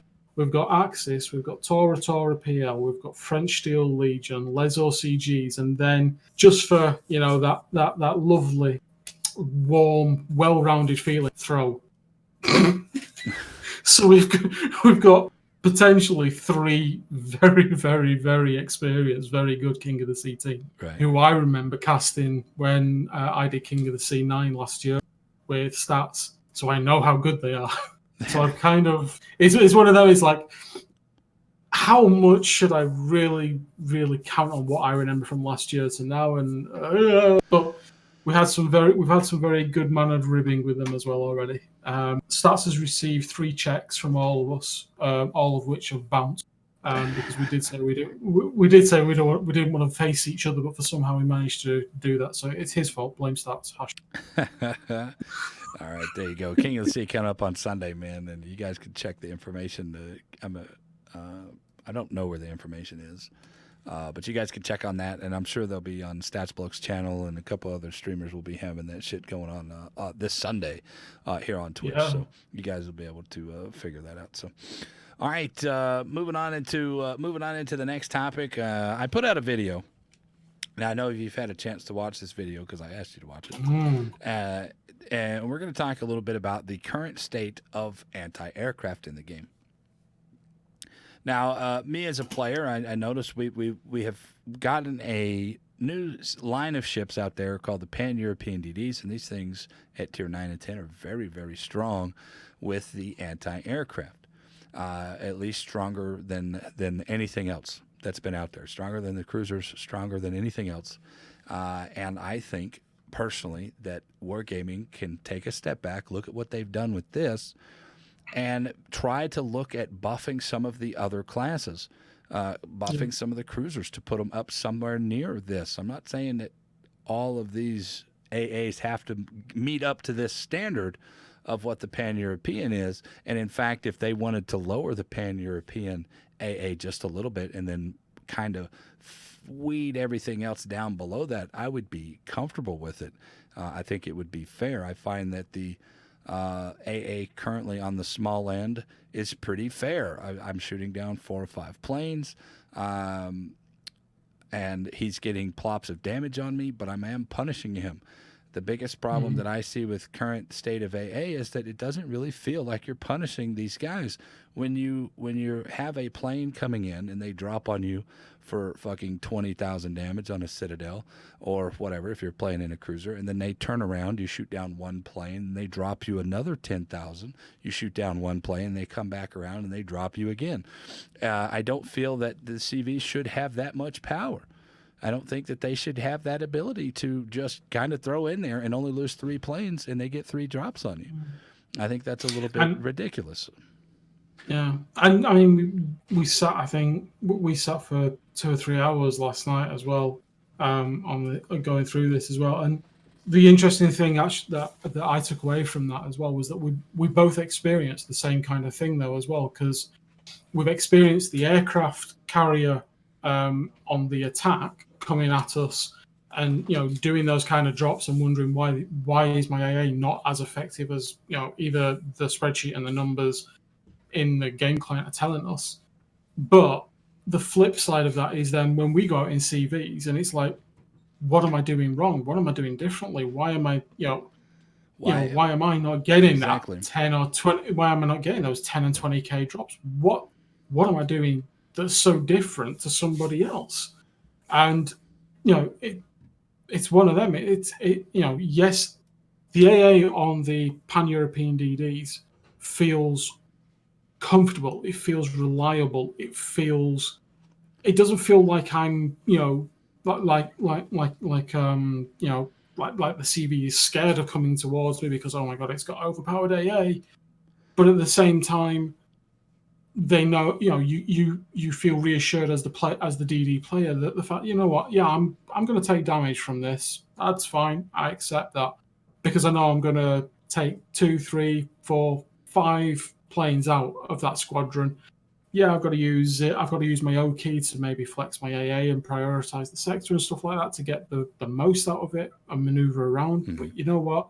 It's fair. You don't feel like you're taking a massive damage. The fact that the Pan-European DDs from the Visby I think it's from the Visby onwards, they've all got a heal as well.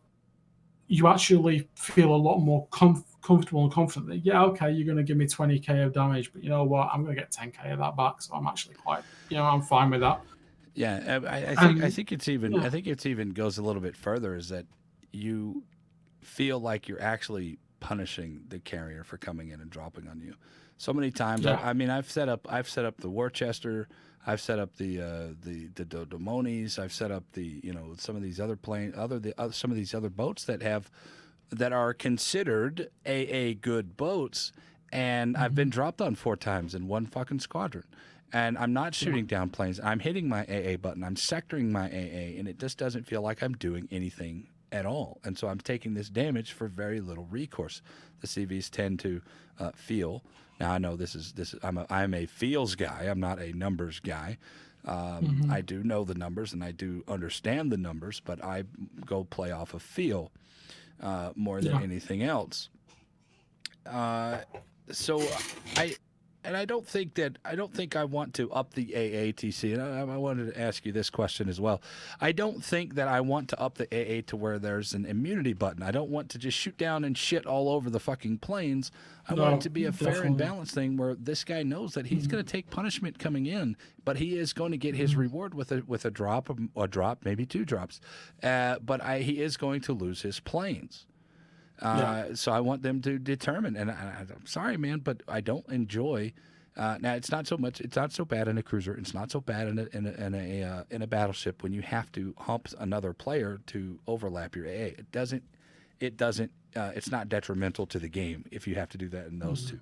But when you're having to hump a cruiser or hump a battleship in a destroyer to cover your AA, it ends up affecting the overall enjoyment, number one, of that destroyer, but number two, the overall flow of the actual game, because the destroyer's job is what? Spot. To spot, to cap, to area of deniability, to go cover a flank. There's a lot of things that the destroyer is having to do, but you just cannot do it in with a CV in the game. You can, but you're probably going to get punished for it very, very severely. So you're not able to do your job.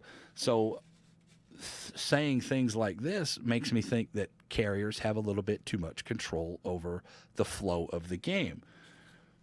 Now, obviously, this is my opinions, and there's other people out there that think completely different. I put this video out on the forums, and it was 90% of the feedback that I got on the forums was just pure negativity. Just pure negativity, and so I was like, you know what? This is not the reason why I wanted. I didn't want the negativity. I wanted an open conversation, and people are so jaded one way or another. I don't think that there is a middle ground for the community. Have you felt a middle ground from the community, or do you think that it's the AA is fine, or B, the AA is not good enough? That's the only 2 instances that I've ever gotten. None of these people are saying, yeah, it's okay. It's either good or it's bad. Yeah, I haven't. There is, depending on the thing that I'm finding is it's very much dependent on when you speak to a player as the response they give you. If you've just had a great player, that's a good point. Because if you speak, say you go out, you have a great game in your Massachusetts, and you get the air defense expert, and you're like, you know what? Yeah, I had 2 CVs in that game, but I still got air defense expert. I got a bunch of damage. I shot down 40 plus aircraft because he was coming in the area. I was in the right place to support the team. We had a great win or lose. I feel like I had a good game there because I got, I dealt with everything that was thrown at me. I did the best I could. And then, you go and speak to them. Yeah, it was a loss, but you know what? My AA did the job. My secondaries did the job. My mains did the job. My armor did it. I did everything I could. Brilliant. It was a good game. You go to the same player 2 games later. They've gone out in a different ship, and they've, no, it's absolutely rubbish. That CV was too overpowered against me because he did this, he did this, he did this, he did this, he did, and he took all my health, and and that same player, 2 totally different answers. Totally depends on when you ask the question. In some cases, we flip it around, and again, as we talked about this, do I feel that from the CV side that the AA is too heavy, is overpowered or not overpowered? Again, 2 different sides of the story, isn't there? We play the AA and it feels like it's completely non-existent. We play against the AA and we feel like it's everywhere. And it's one of the hardest things to actually get a concrete answer from everybody, because you get both points that you've mentioned. You get both answers from the same player base, and you can't get you can't get that. Which one is it that needs to be looked at? Right. Because for everybody that says you need to look at AA, it's too strong in this case for X, Y, and Z. The other half of them people will be turning around and saying, you know what, you need to look at this. You need to look at the aircraft carriers because they're too strong, because they've done this, this, and this. And it's there's no definitive this and this to fix. It's a very subjective topic. This one is because it's how you perceive it. Because I know there's games where I don't give a shit because the CV was never around me, and then there's games that the CV's on my dick the entire game, and I'm like, holy shit, get the fuck. These are fucking annoying as shit. I can sit there and right now and put my hand to R and Jesus up here and say that the games are 100% more enjoyable for me when CVs are not in the game. I find CVs a little bit overbearing. I find the fact that they have unlimited planes overbearing, and I don't like being dictated. I know you don't either. You don't like being told how you're supposed to play the game. Nobody else out there likes to be told how they're supposed to play a game, and I think that CVs have too much control. Now, so let's dive into this real quick. What are your anti-aircraft options? BFT, AFT, manual AA, which is a fucking joke. AFT is kind of a joke as well because it doesn't extend the ranges of your AA. Then you have the number 2 module, which reloads the third module, which reloads your priority sector 10% faster. Does it mean anything? I don't know.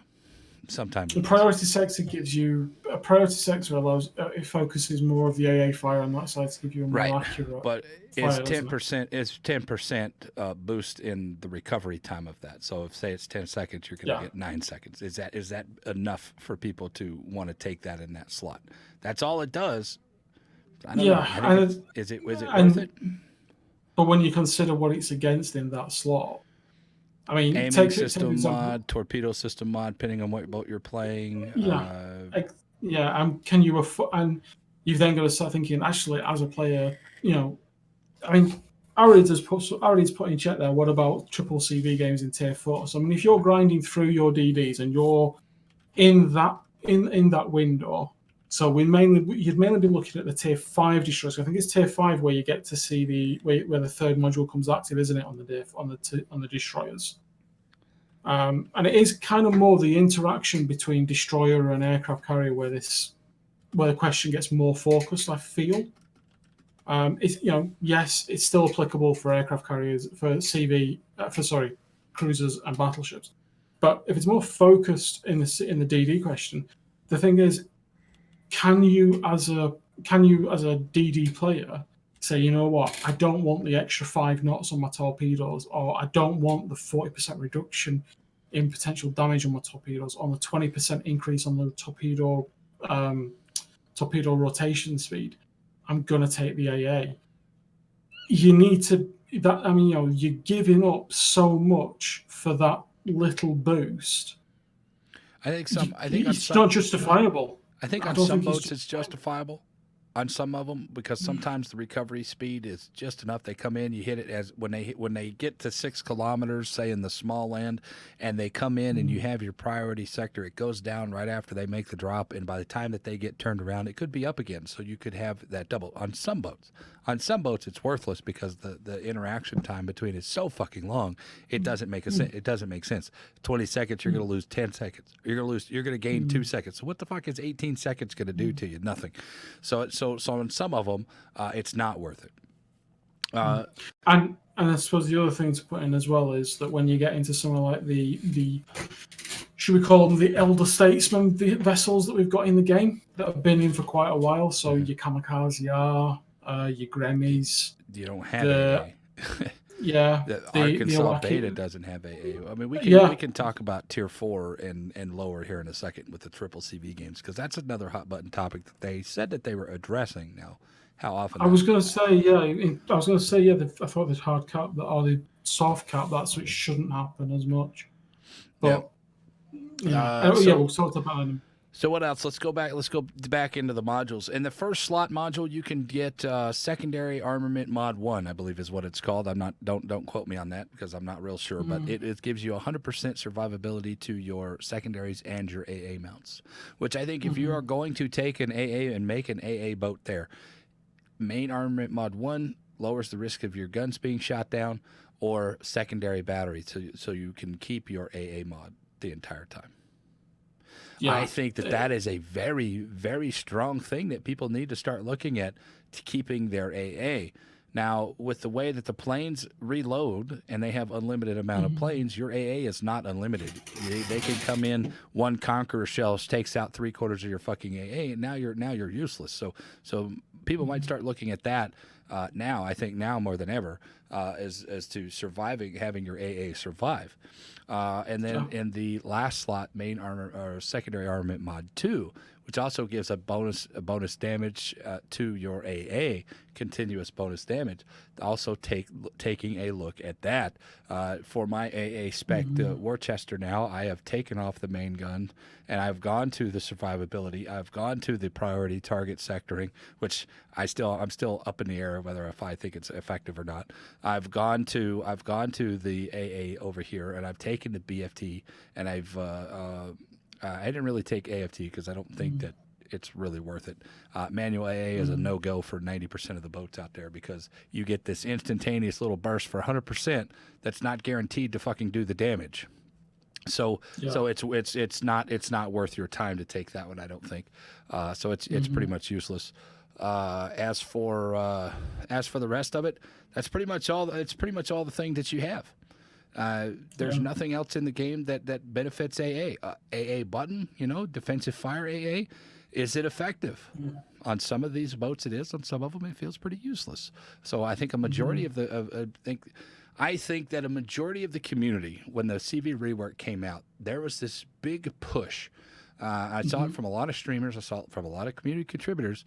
AA doesn't matter. You can't really do anything about it. And so a lot of people have shifted out of the AA mindset into setting up for hydro. I tell you how many boats I have that I made that switch to, and I'm thinking that it was a wrong switch. Keeping some of your boats that are designated AA boats, Atlanta, Flint, Worcester, Demonis, the American cruiser line, the German cruiser line, very good AA boats if you spec them for it. But do you give up that 6-kilometer hydro? I mean, that's a choice that you as a player have to make on your own to try to counteract some of this AA. Now, since I am a year off now, the CV rework has been out for over a year now. I have taken a step back and reevaluated my AA thinking, and I'm like, okay, well, hey, now I've set up full AA on this small end. I'm shooting down 40 fucking planes a game in rank season, and these are tier 10 boats, and I'm pretty much by myself. Let me go ahead and take what I've learned from that boat and apply it to some of these other boats, and I put it on into the Demonis. And I just don't shoot down enough. I don't feel like I shoot down enough planes. The guy comes in with his hack. He comes in, boom. I get hit with a Citadel. Fine, with his AP dive bombers, and that's fine. That's okay. But then on the way out, I shoot down one plane out of the squadron that just dropped, and then he goes out of my AA, turns around, comes back into my AA, goes up and down. I don't shoot down anything until it's on its way out again. I'm sorry, but a full spec Demonis, a full spec Worcester, a full spec, some of these full spec AA boats just aren't doing enough, I don't think. Even that's priority sectoring, that's fucking AA buttons. I just don't feel like a lot of them are doing enough. Yeah. No, I mean you see it day in, day out. We've got to go back that since the CV rework has gone live, we've done a lot. Well, we've had a lot of changes in terms of the balancing the both sides of it. They've been going backwards and forwards and backwards and forwards and just trying to get that sweet spot in the middle where it works. I mean, if we go back to, I think it was just the end of July, they released a change, didn't they, to the AA and to the AA and the planes, and everybody, even non-CV players, were up in arms at just how brutally overpowered AA had been put. the response of was, well, actually, we've done that because that's what you said you wanted. Was then a case of, well, hang on, hey, this is way too far. Yeah. So then, they flipped it back, and everyone was like, oh no, it's too weak now. And it's like, well, actually, all that happened was we moved it back to how it was before it was overpowered.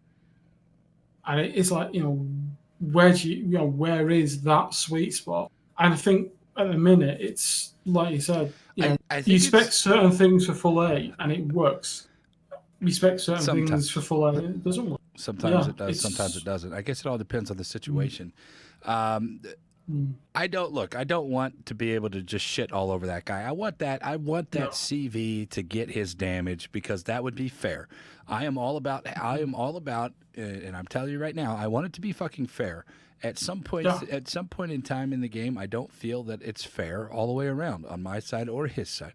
Because when I mm, play CVs, I don't understand how am I not being able to drop on this one guy 4 times exactly. like they do on me, and I'm spec'd for AA. I'm priority targeting, and Mm, I think there's a very inconsistent thing, which is mm, counterintuitive, TCfreer, yeah, because of the continuous AA.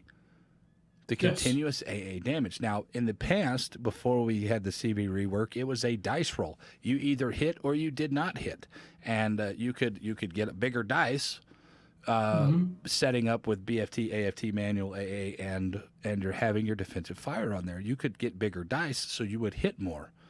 Right nowadays, it's continuous damage, and some of these planes, I can tell you how many times I've had planes come in. I do 10, 12,000 damage to this fucking squadron, and I shoot down no planes. yeah, And it's very annoying. And it's very off-putting for a lot of people. Now, mm, for that to be said, here's some fixes. I was thinking some fixes here, TC. What do you think of this? okay, let's go. All right. So, 2 things that you can do with CVs. Number 1, limit the planes. Put a massive limit on it. 175 planes for tier 10, 150, 175 planes for tier 10, 125 to 150 at tier 8, 120, 100 to 100 to whatever, somewhere around there. You can limit the planes somewhere. Mm-hmm. Or you can up AA on the rest of the boats. Pull it within reason. Pull it with. I'm not saying get all the way up to the same level as the Pan-European DDs are because they're very strong. They're very strong with AA, Yeah, but stagger it below it a little bit. And then if you do that stagger below it a little bit, then you buff the CV's reload on their planes. okay, Take the penalty of them losing a squadron and lower that penalty from the squadron down so they can get more planes faster. So they're not having an issue of, okay, well, I've lost all my squadron. Now I have to fucking wait. I've lost all of my fucking planes. Now I am absolutely useless for however long it is. You can cut that time in half if you up the AA on everything else. So the planes will continue to recycle a little bit faster. So then that okay, would be fair that would be fair. Cut it in half, cut it in 3/4 down. I don't care. But as long as the AA is shooting down the planes, he will always, he could get his shit faster.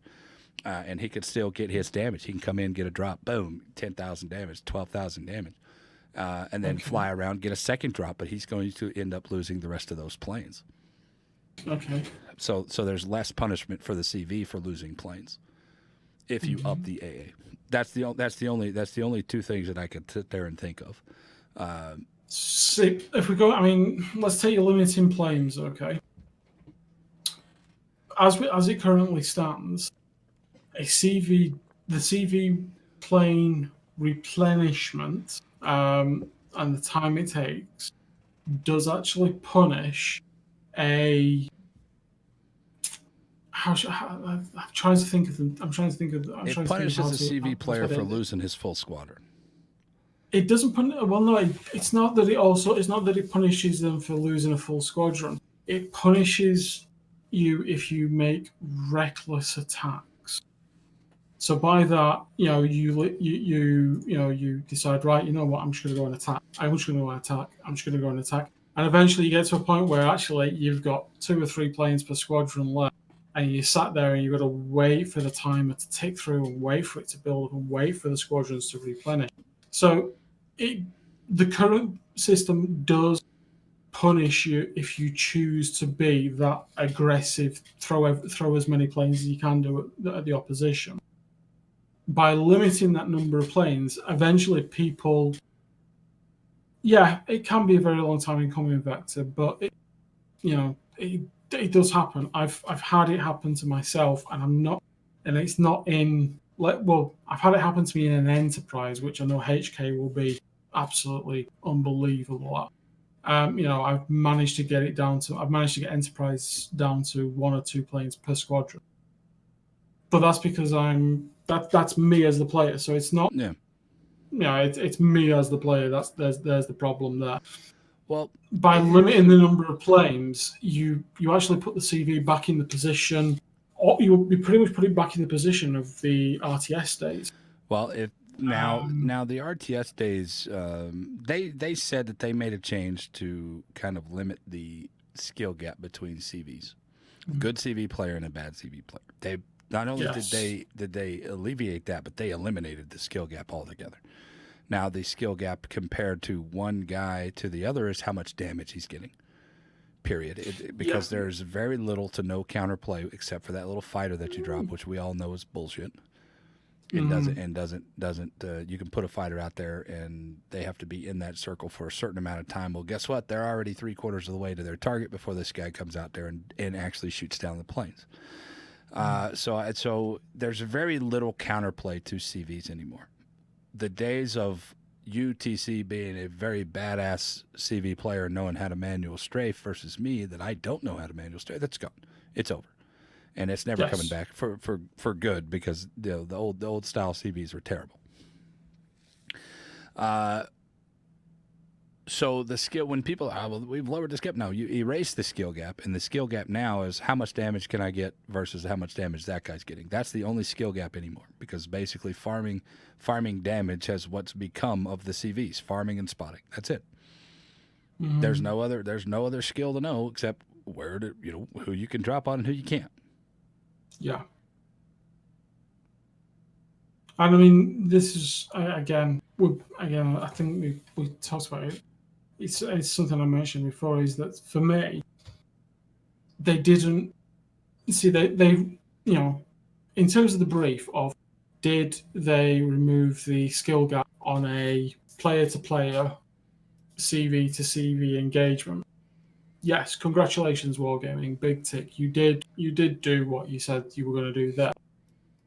But let's look where that skill gap actually now has landed. That skill gap has now moved from the CV to CV engagement to the CV to other ship surface engagement. Ships, yeah, the surface ships, so the DD, the destroyers, the cruisers, the battleships. You've now moved you're now highlighting, right, okay, does the CV player, is CV player A versus CV player B? It's no longer like you said, it's almost a damage aspect, but it's also the logical thinking of how they're seeing that, how they're playing their actual CVs. So CV player A spends the time flying around the map, doing the spotting for the team, helping the destroyers to a degree by giving eyes where the destroyers don't have their eyes, pointing out targets for people, maybe nipping into the AA circles to get them to light up so that they spot them so that people can shoot them, dropping a couple of planes here or there, as opposed to CV player B, who takes off, flies around, does a bit of spotting, finds a target, attacks the target, circles back, attacks the target, circles back, attacks the target, and then gets fresh planes and starts the whole ball rolling again. Which one helps the team better? CV player A or CV player B? There's arguments for both. Depends. It's all situational, yeah. Yeah, but again, it's all down to making the right decision at the right time with the right format. Yeah. And, where you've gone from, which CV player is better, who can, position the fighters here, the manual strafes, all that kind of stuff. Like we said, the manual drops, the, cross drops and things like that with the squadrons, etc. To now, which CV player can actually get the planes in the right area at the right time and actually get the damage. It's a that is a mental level. That is a mental level, Yeah. and the better CV players are going to have better mentality of the game, and Yeah. of the flow of the game. It's something that you can't teach. You just have to experience that. You get to experience flow of the game and where am I going to be most effective at any given point in a CV. So anyway, there's my comments. There's my thoughts. What do you guys think out there? Well, give me. There's a couple of comments here that we'll address toward in the Q&A session. But overall, let's sum it up here, TCfreer. Let's sum it up here. I'm going to sum mine up, and I want you to sum yours up here. I think that AA is starting to get into a decent spot finally, and we see in this with the Pan-European DDs. I have gone through, and I'm still in the process of shifting some of my captains around to going a full AA spec, so I can have a little bit more knowledge about the AA. Because I was just like a majority of the rest of the fucking community, they stopped using AA, and so yes, they were getting shit on. So they weren't shooting down a whole lot of planes. So I'm gonna shift some of my boats back over there, and I'm gonna play some of those in the next couple of weeks, and I'll give you guys an update on what I think, and there'll be an update video on the YouTube channel and stuff like that. So I think they're making the right choices with AA, especially with these Pan-European DDs, and I think that they need to take that and push it down to some of these other lines that don't have it. And I still don't understand why they put out a boat with 6 AA this summers. Yeah. All right, go for it, man. What you sum it up here? Okay, so for me, broadly the same as yourself, but I think what I'd like them to see is, take the learnings from the Pan-European line and let's go through some of the oldest ships in the game that a lot of the older players have got that you just don't see them playing anymore because they don't think they're competitive anymore. They don't think that they're worth taking out anymore because they know if they get into a CV game, they're just going to get munched. Make that a priority. Yes, it's going to go down through the different classes, like you said, but concentrate on, I rarely take my Iwaki Alpha out, and I love my Iwaki Alpha. I don't take my Arkansas Beta. It's an awesome boat. I don't take the Beta out at all, the Arkansas Beta. Why? It's got no AA. It's got no AA. I rarely play my Dreadnought, and I'm a massive fan of the Dreadnought, but I rarely play it because if I get into a match, with aircraft carriers, it's just going to get munched, and there's nothing you can do about it. So let's talk about that real quick before we move on. Mm-hmm. Let's talk about the triple CV games at Tier 4. Now this is something that they said that they were working on and looking into it to see that never happens again, because there's not enough AA. Even if your whole entire ball of wax is sitting there to shoot down enough planes to render those, basically you're not going to shoot down shit. Is what's happening at Tier 4.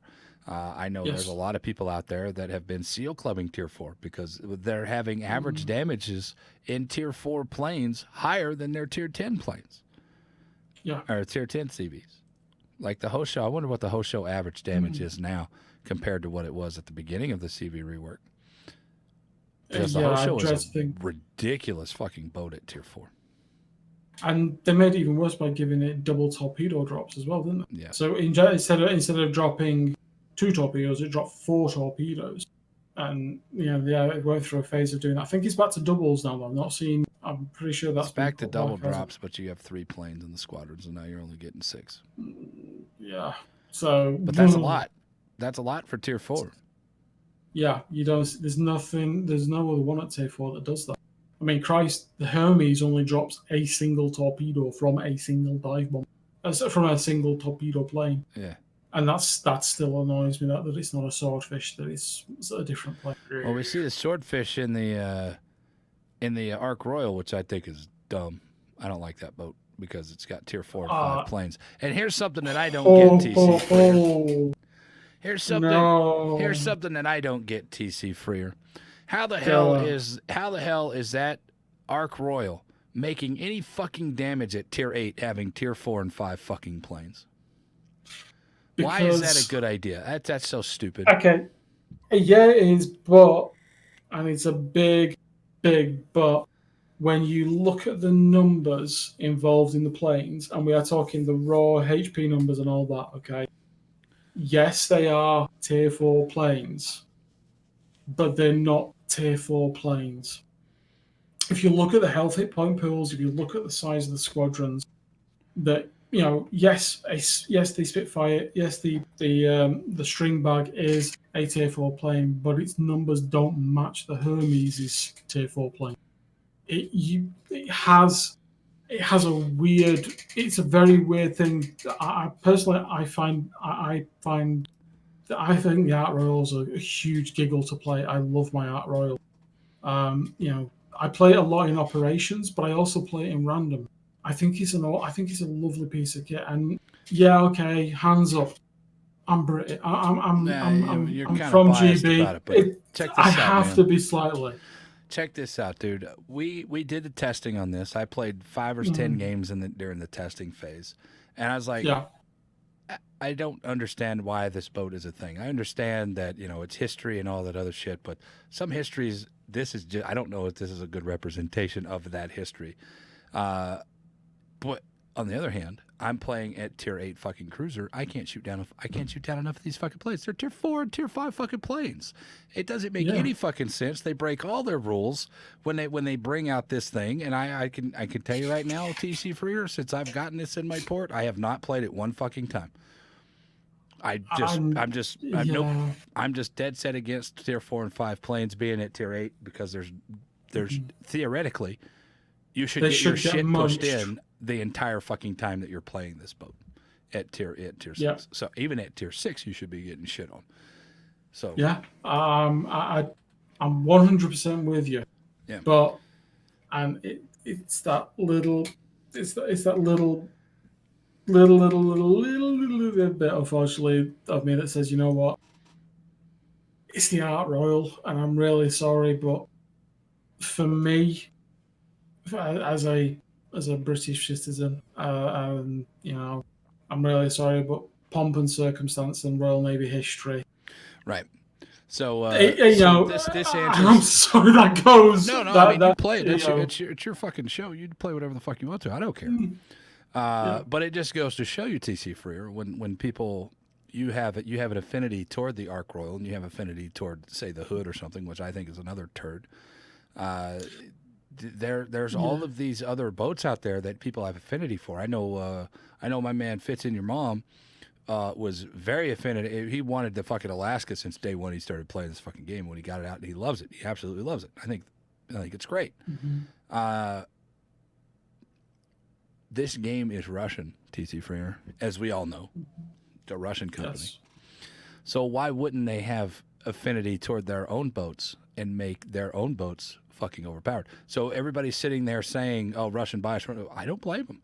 I mean, if it was my company, I'd be, fuck you, we're American. Bam, we're going to have all the best ships in America. We got the best Navy. Boom. America. We're America. So I mean, with you having affinity toward the Ark Royal and affinity to some of the other British ships, it's only logical that the Russian company would have affinity toward theirs and put all of the best shit on there and then filter everything else below them. So we get Stalingrad, which is a fucking monster. We're getting this Peter Pavlovsk, which is a fucking ridiculous monster. And the Moskva was really strong. And all these things, the Kremlin and all these other boats, they're really, really fucking strong. I wouldn't put it past them to do that. And I don't blame them for it either. Mm-hmm.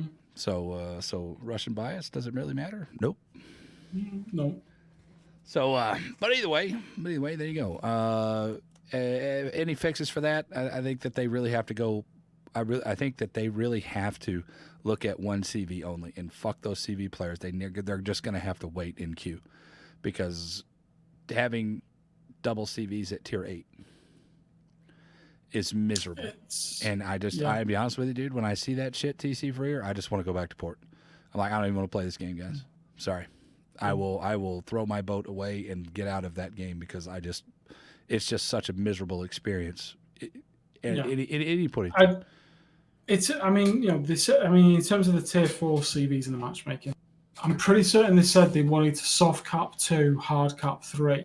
and 3 would only happen if players have been in a queue for over, I can't remember what the time was. They said it had already been after a certain length. Now you have to caveat that by saying that CV player has to be sitting in the queue for that 5 minutes. If it goes over 5 minutes, then it automatically throws them into a game. Because you and I both know we've thrown that boat out there, got insta-queued in fucking 7v7 because this CV sat in queue for so fucking long. Yeah. So if you guys are CV players out there, get in there. If you're in the queue for more than a minute, fucking get out of the queue and go back into the queue. So start it over. So you don't get these 6 CVs in a 5v5 fucking game. Because that is, might as well just exit. Yeah. I mean, you've got to balance. You've got to think of balance, and you've got to think of the other side of it as well. Because this is the first point at which any player, this is the first point at which those people who have just got into the game, started playing the game, are actually starting to get into, what is a CV? How, what is this new class of ship that I've just unlocked? Prior to this, they've had destroyers and cruisers and the odd battleship. Suddenly they've got this whole new class of, well, what do I do with this? Where do I go with this? And, that's where you hit that melting pot of literally new player meets old player meets everybody getting crushed together, and you're gonna see them. No matter, yes, we can turn around and say, look, guys, if you're in a queue for more than 2 minutes in a CV or anything like that, drop out and reconnect so you can try and get a more balanced game. Because otherwise, you do see the 3 CV versus 3 CV, and like I said, if you're someone who has been playing the game for ages and you've got your Hermes, you've got your Hosho, you've got your Langley, and you think, I'll just go and have a couple of kickaway games in that. But you just, and you end up and you look at it and think, you know what? There's 2 other CVs on my team. What am I, what can I do to help them? And you've also got the rest of your team that turn around and say, what the heck are we supposed to do here? Because, as a CV at Tier 4, they don't get access to the fighter consumable. So your ability to assist your team is reduced. There is no ability. All you can do is spot. Yeah, that's all you can do is spot. And then the other side of it is that the opposition can't really do much in the way of AA unless they're driving around in an Abari or a Katori. And that's not saying a whole lot. The Abari does have a defensive AA button, but he's got 2 charges on that motherfucker. And good luck getting it because it's Tier 4 AA. Yeah. And the Qatari is Tier 3 with a fighter. But it's got a fighter, and it's one of the few things at that level that's got a fighter that can do something to a degree. But again, it's, it does need a look at. I agree. It needs a big look at, because it's the first point at where people, it's that first point of entry as to how do people react when at that point. So I think that at this point at Tier 4, they need to just throw history out the window. Yeah, throw history out the window. Put some AA on there on some of these boats, and there's some aspects in it. One of the negative feedbacks that I got, or I don't know about negative feedback, but one of the feedbacks that I got after I put that video out on the forums was like, and in that video I said, why is there a battleship having 4.8 kilometer AA range? That's not enough to do anything, let alone shoot down one fucking plane before a midway comes in and drops at him. I'm talking about the Roma. And then I popped off and I said, well, the Summers only has 6 AA. Why would they fucking release the Summers after the CV rework? That doesn't make any sense. And the response was, well, it only has this particular caliber of gun on it, and they're not dual purpose guns on the summer, so your AA is going to historically be bad. And I was like, well, fuck history here. Why do we need realism on this? Why is this? Yeah. Why do we need realism on this one and not over here? You want to be realistic? Let's be realistic. Either be realistic across the board, or you don't be realistic anywhere. Because there can't be a fucking middle ground here where, okay, it's good over here, but then it's not fair for this guy over here. So, I mean, what do you do? What can you do? See, I'm all for the history of the game, and all for bringing. I mean, let's put one side of the game that I think is phenomenal is the fact that we're getting to see some of. I mean, most famous ships in history. Yeah, some of the most famous ships in history, but also we're getting to see them in such a level of detail on the models that they put in. Yeah, I mean that's one thing that I think everybody universally agrees on. The Skins look great. models The and the boats look skins, great. The yeah, maps look great. yeah, it all looks phenomenal. It's that last 5% of how it makes you feel sometimes. And while yes, we can all agree that look, we would love it to be historically accurate. The problem is that when you mix history with game balance, neither the two shall meet. It just doesn't work. You just can't make it work. Um, and you've got to think, right, okay, at what point do we say, you know what, we're going to have to step away from it historically, and we're going to have to say, look, for the good of the game and for the enjoyment of the player base, we've got to think about doing this now.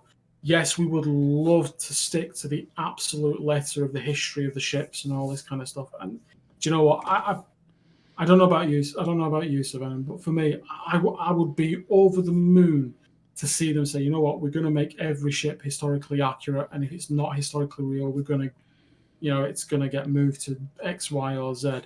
The reality is we'd lose so many ships out of the tech tree to, and in some cases we'd actually lose, I think we'd lose a whole nation, wouldn't we? Let's put it this way: if you would lose your entire player base because the Yeah. game would become just a droll, boring thing to play. Because historically, you probably never saw anybody, and it would hit 1% out of fucking shots that you fired. So, I think that this game not being historic, it's based on history, but it's not historically accurate. There are some things. The models look historically accurate to me. They look really fucking solid. So that's if you want to limit history to that, yes, I am down for that.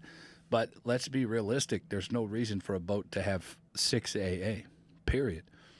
Not in, I don't care if it's a 1939 model. I don't give a shit. You got to be able to defend yourself playing these boats, other than sitting next to somebody who is, who has better AA than you, because that slows the game down. It's very frustrating when you're sitting there doing this the entire time. It's the same thing with the fucking German battleships. For the first 10 minutes of the game, you're basically just spinning your fucking wheels, doing nothing, barely getting any damage on your guns, and then you have to make a choice to push in to get your damage. I don't like that, spinning my fucking wheels doing absolutely nothing for. I want to do something the entire game. Yeah.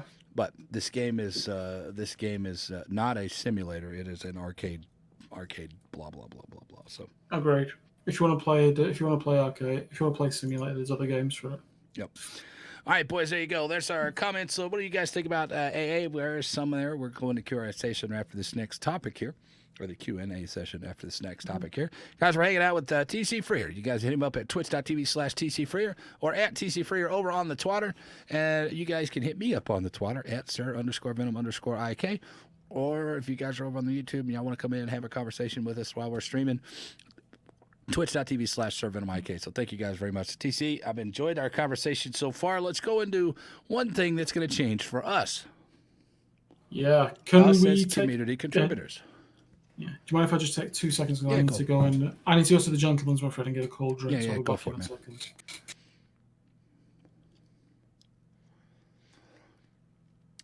So does the balance equal the reason why you can't burn CVs and depth strike them? I'm assuming so.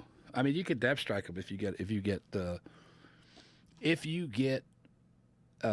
battleship. You can citadel them off the board. You can do that, but you can't burn them. It's like a 1 minute fucking immunity. It's insane. It's insane at how little damage they have. All the benefits. They can detonate you. But you can't detonate them. I'm sorry, but that's not fair. You should take away the ability to detonate people. If I'm not allowed to detonate you, you can't detonate me. You should take that shit away from it. Am I enjoying the new Russian cruisers? I've only played one of them, and that was the Peter Pavlovsky. And it's a pretty decent boat. I've been pretty impressed with it. It's really, really fucking strong, and I think it's a little bit overpowered a little bit right now.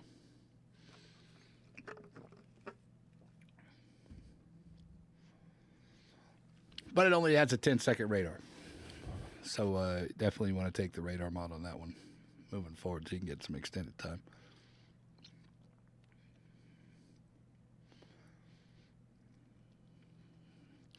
Guys, if y'all have any questions, comments, or concerns about anything we talked about, go ahead. And right now is a really, really good time.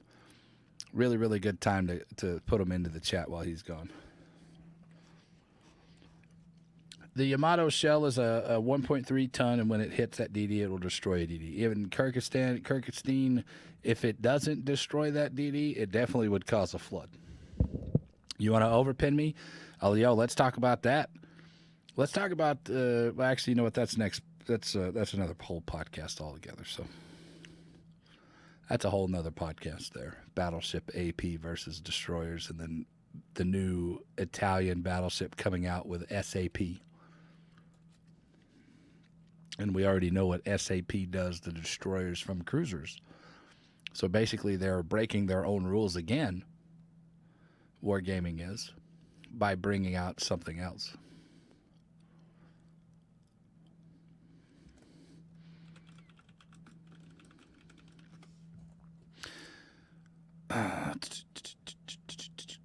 Sorry, I came home from work, so I missed most of the show. Did you guys talk about cruiser changes for HE and IFHE? We did last week. We talked about them a little bit last week, Waft Wombat. What do you want to know? I mean, we talked a little bit about it last week. I am HK and TC talk about. All right. You are the HK that you talk about.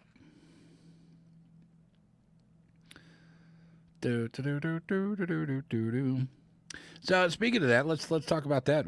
Have you guys? I have noticed one thing since the IFHE change. I think a lot of people have abandoned IFHE. Oh, he's back. That's fine. You don't have to apologize for it. Hey, I'm back. Sorry about that. Yeah, no worries, man. I know one thing that has changed with the IFHE shift is a lot of people have abandoned IFHE, and to which honestly, IFHE was never really necessary. It was only really necessary on like the 100mm gun. But I have also seen a massive increase on fires. Massive increase on fires when you're playing as a battleship. You are set on fire ridiculously amount of much.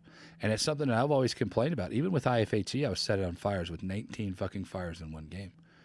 But I'm sorry, but that's a little bit too much for me. So, and I put it to them in a dev Q&A session that's a non-NDA channel that I can talk about it. Hey, now that everybody's abandoning fucking IFHE, or a majority of the people are abandoning IFHE, are y'all going to do something about fire chance? Up fire prevention. Make fire prevention better. Do something. Do something. So, and they said, well, we'll monitor. If it gets too bad, then we'll do something about it. And I was like, okay. I'm calling it right now. It's gonna be a while before it. It's gonna get worse and worse and worse, guys. It's gonna get worse and worse, and you're gonna start seeing. You heard it here first, TCfreer. You heard it here first. There's gonna be this. It's right now. It's at a little dull roar, or a little white noise, basically, is what it is. But the fire chance from the community bitching about it is gonna go up and up and up for the next year. I'm on fire again. Holy shit, I'm on fire again. Oh my God, I'm on fire again. Holy shit, this motherfucker hit me in the front and I'm on fire in the butt. Yeah. You know, they're going to have to do something about it. They're going to have to do something about it. And if that means they need to up fire prevention to, say, 40% fire reduction, ask for, you know what, say fuck that. Fuck that. Here's how you approach it, TCfreer. You approach it like this. Guys, we want 50% fire reduction on our fucking fire prevention. Okay. And then you settle for 20%. Okay. You'll double fire prevention's actual fire chance preventing this.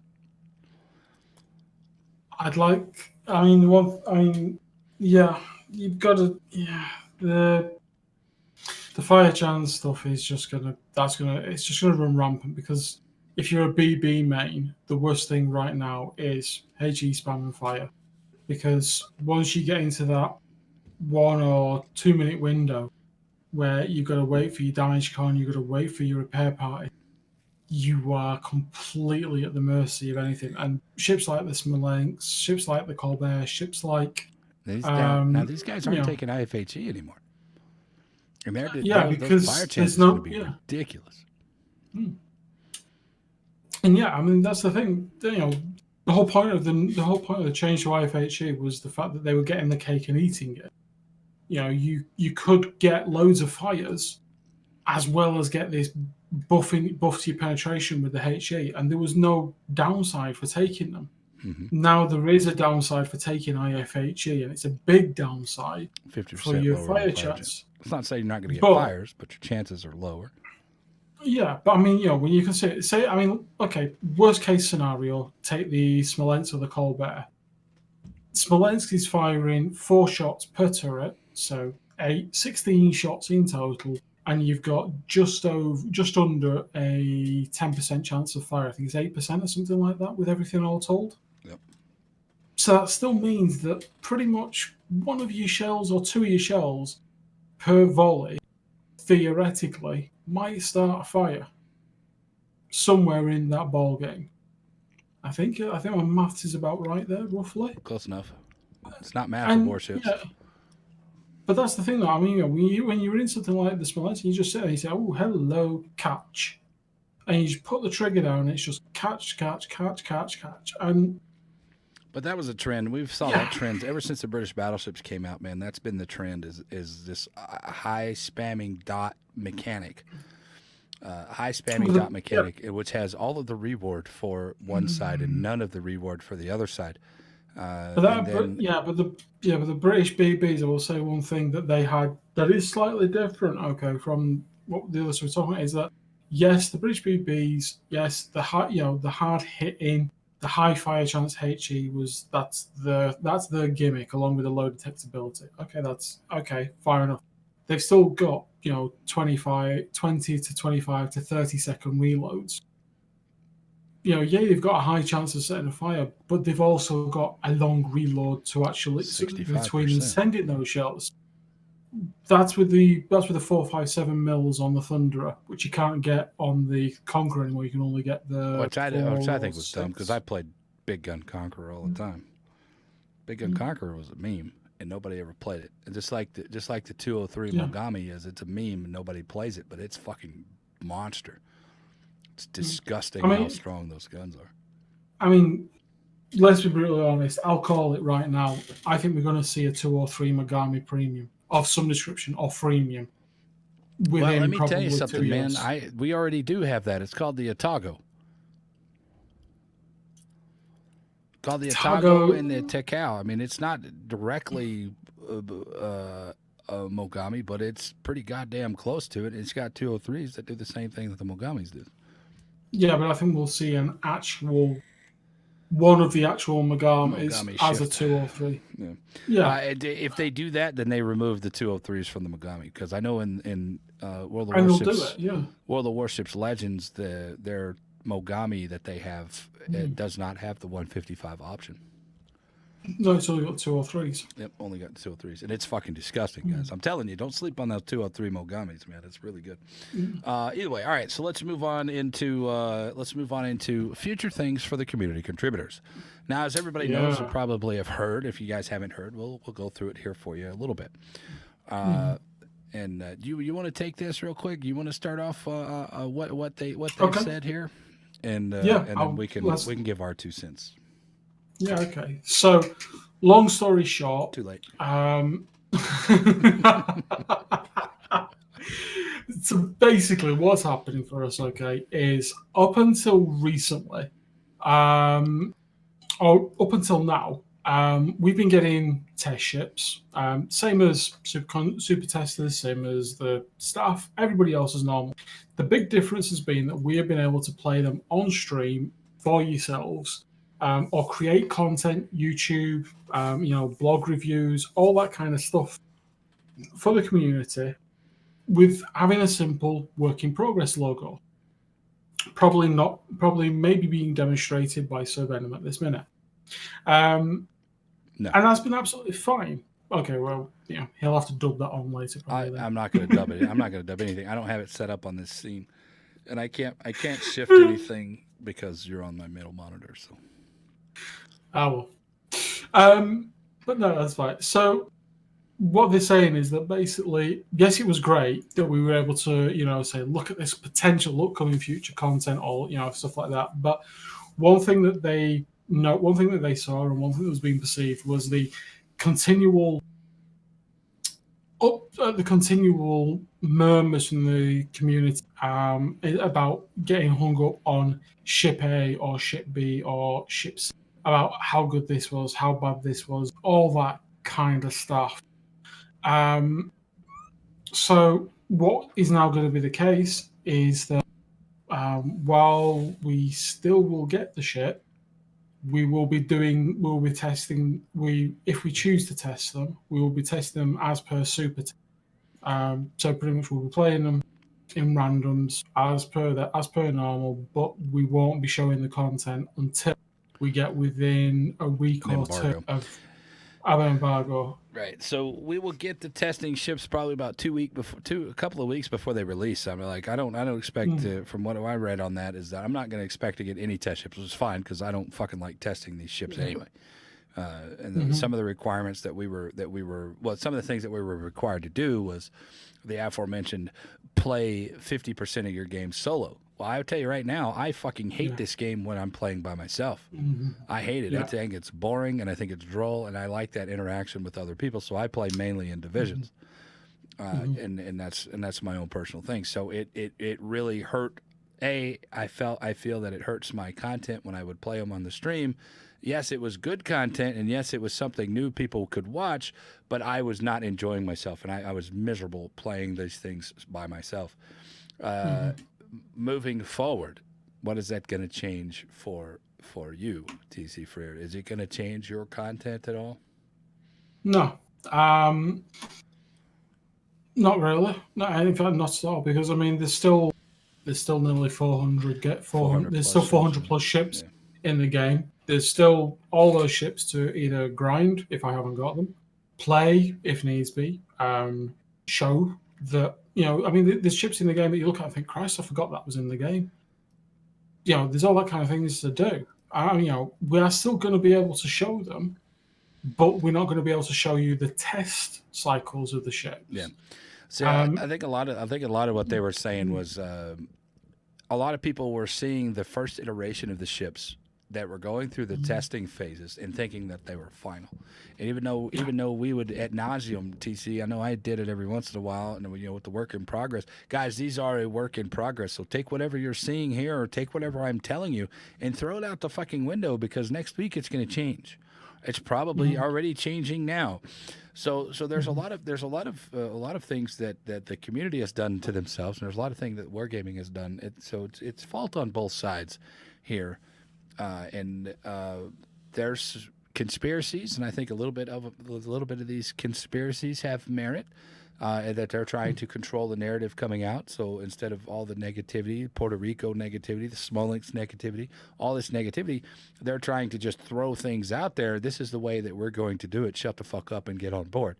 This is basically what some of the people, not me myself, but some of the people out there are saying, that this is what Wargaming is doing. We don't care anymore about your feedback. This is what we're doing with the game, and if you don't like it, go play something else. That's basically what they're saying. Some people are saying. This is not Wargaming at all. This is what I've heard. All right, this is a rumor mill, tinfoil hat theory. All right. On the other hand of that, they are how much of what we do, TCfreer, affects the people buying these new ships. If it's a premium ship that's coming out for actual dollars or pounds or whatever it is, how much of what we're doing are negatively impacting their sales?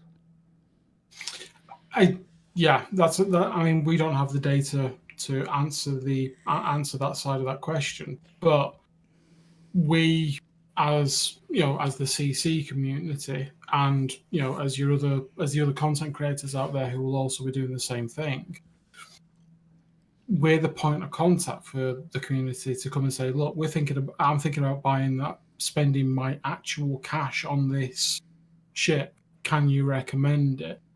And we have one thing I've always said is that I will give you one thing I've always said, and I know you're the same as well. You'll get the honest answer. Would I spend my own money on this? Yes or no? And but the question of would you spend your money on it? The only person who can answer would you spend your money on it is you. Yeah. We can tell you we can tell you yes or no whether we think it's a good do or a bad do. And and give you our opinion. And I hate to say it, but opinions are like buttholes. Everybody's got one. Except for me, I got two. But yeah, it's not. It's a very. On one hand, you've got to. A lot of people make that snap decision right there, right then. They see the first test of a brand new ship by Sirvenomik, myself, any of the other CCs who've got it, and showing it. And basically, if we turn around and say, you know what, it's the first time we're testing it, and this thing's a bag of crap right now. The player base, excuse me, I do apologise for that. Though the player base straight away will say, "You said it's rubbish. I don't want to spend my money on it." They then take the feedback that we give, or not, or they take the feedback from the super test and look at it. They compare the numbers. They crunch the data. They do the decisions. They make the parameter changes to the ship, and it comes out, and suddenly we're all like, "Hey, you know what? Spot on. Well done. This is actually really nice. Now I like this." There's been a few ships that's been the case on. So, well, in my head there is anyway, and people are then, well, hang on, you said that was a bag of rubbish before. And he's like, well, yeah, that it was. Because, as before, work in progress. First time you see the ship, first time we're getting our hands on it, first time we're actually, wassad and mousing with it. We're going to tell if you say, what do you think of the ship? Is it any good? I've heard it's really good. And, well, no, the first time we play it might not be perfect. The second time we play it might have gone the other way completely. Third time we get it, it might be, actually, this is a hell of a lot of fun. I mean, one right away that comes to mind right now that's just gone through it is Odin. We've had two versions of the Odin. I know you're not keen on from the gun size and everything like that, but I really like the fact that we had a tier 8, almost like a beefed up Sharnost almost. And I really enjoyed the fact that she had Hydro, she had good tops at the back, she had the Graf Space torpedo launcher right on the stern, but with those really, really tight angles, so that you could almost shoot straight behind you with the tops and almost straight ahead of you with them as well.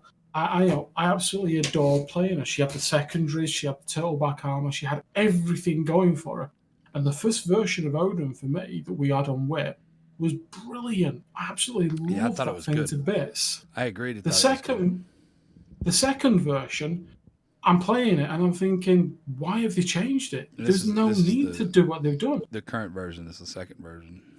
Yeah, and again, so this is so this is the point where first version we would have turned around, and said, you know what, when this comes out, I like it. Yeah, this is awesome. Get it. The first version, I was like, yeah, you know what, it's still kind of German, still got the weak guns, but I can make it work.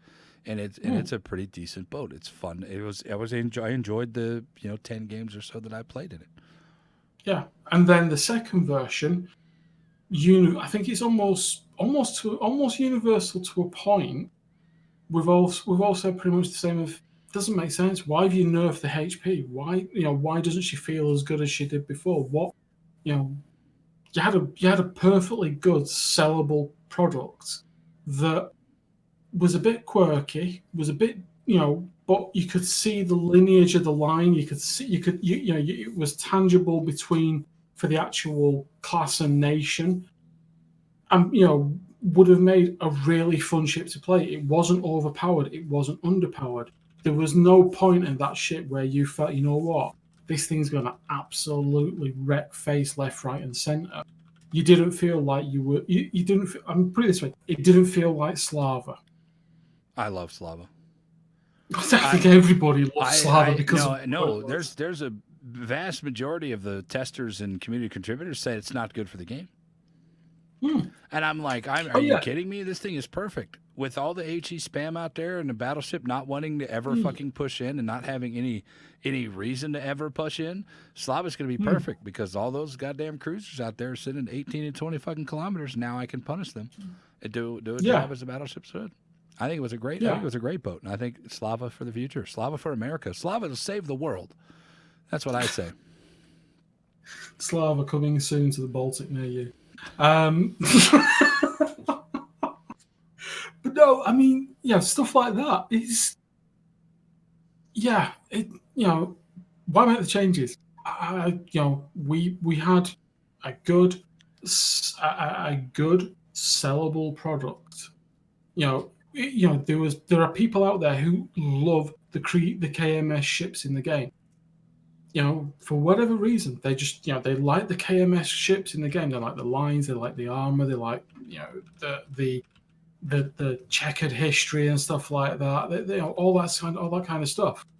But now they're sat in this position, and it's like, hang on, why? This doesn't work. This isn't fair. This needs a coat of looking at again as to why you've made this decision.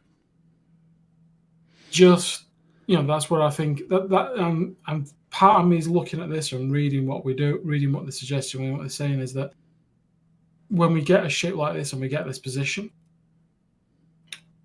you can see why they're saying, well, actually, we've got to think, we've got to go through all these iterations and it causes confusion. So, but yeah.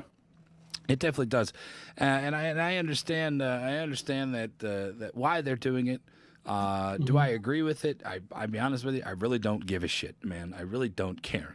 The thing about it is the majority of the people that are caring about this is they think that they're detracting from their content that they're producing, and my thoughts to those people are, you had to have content before you made a community contributor. Why don't you just do what you were doing before? Your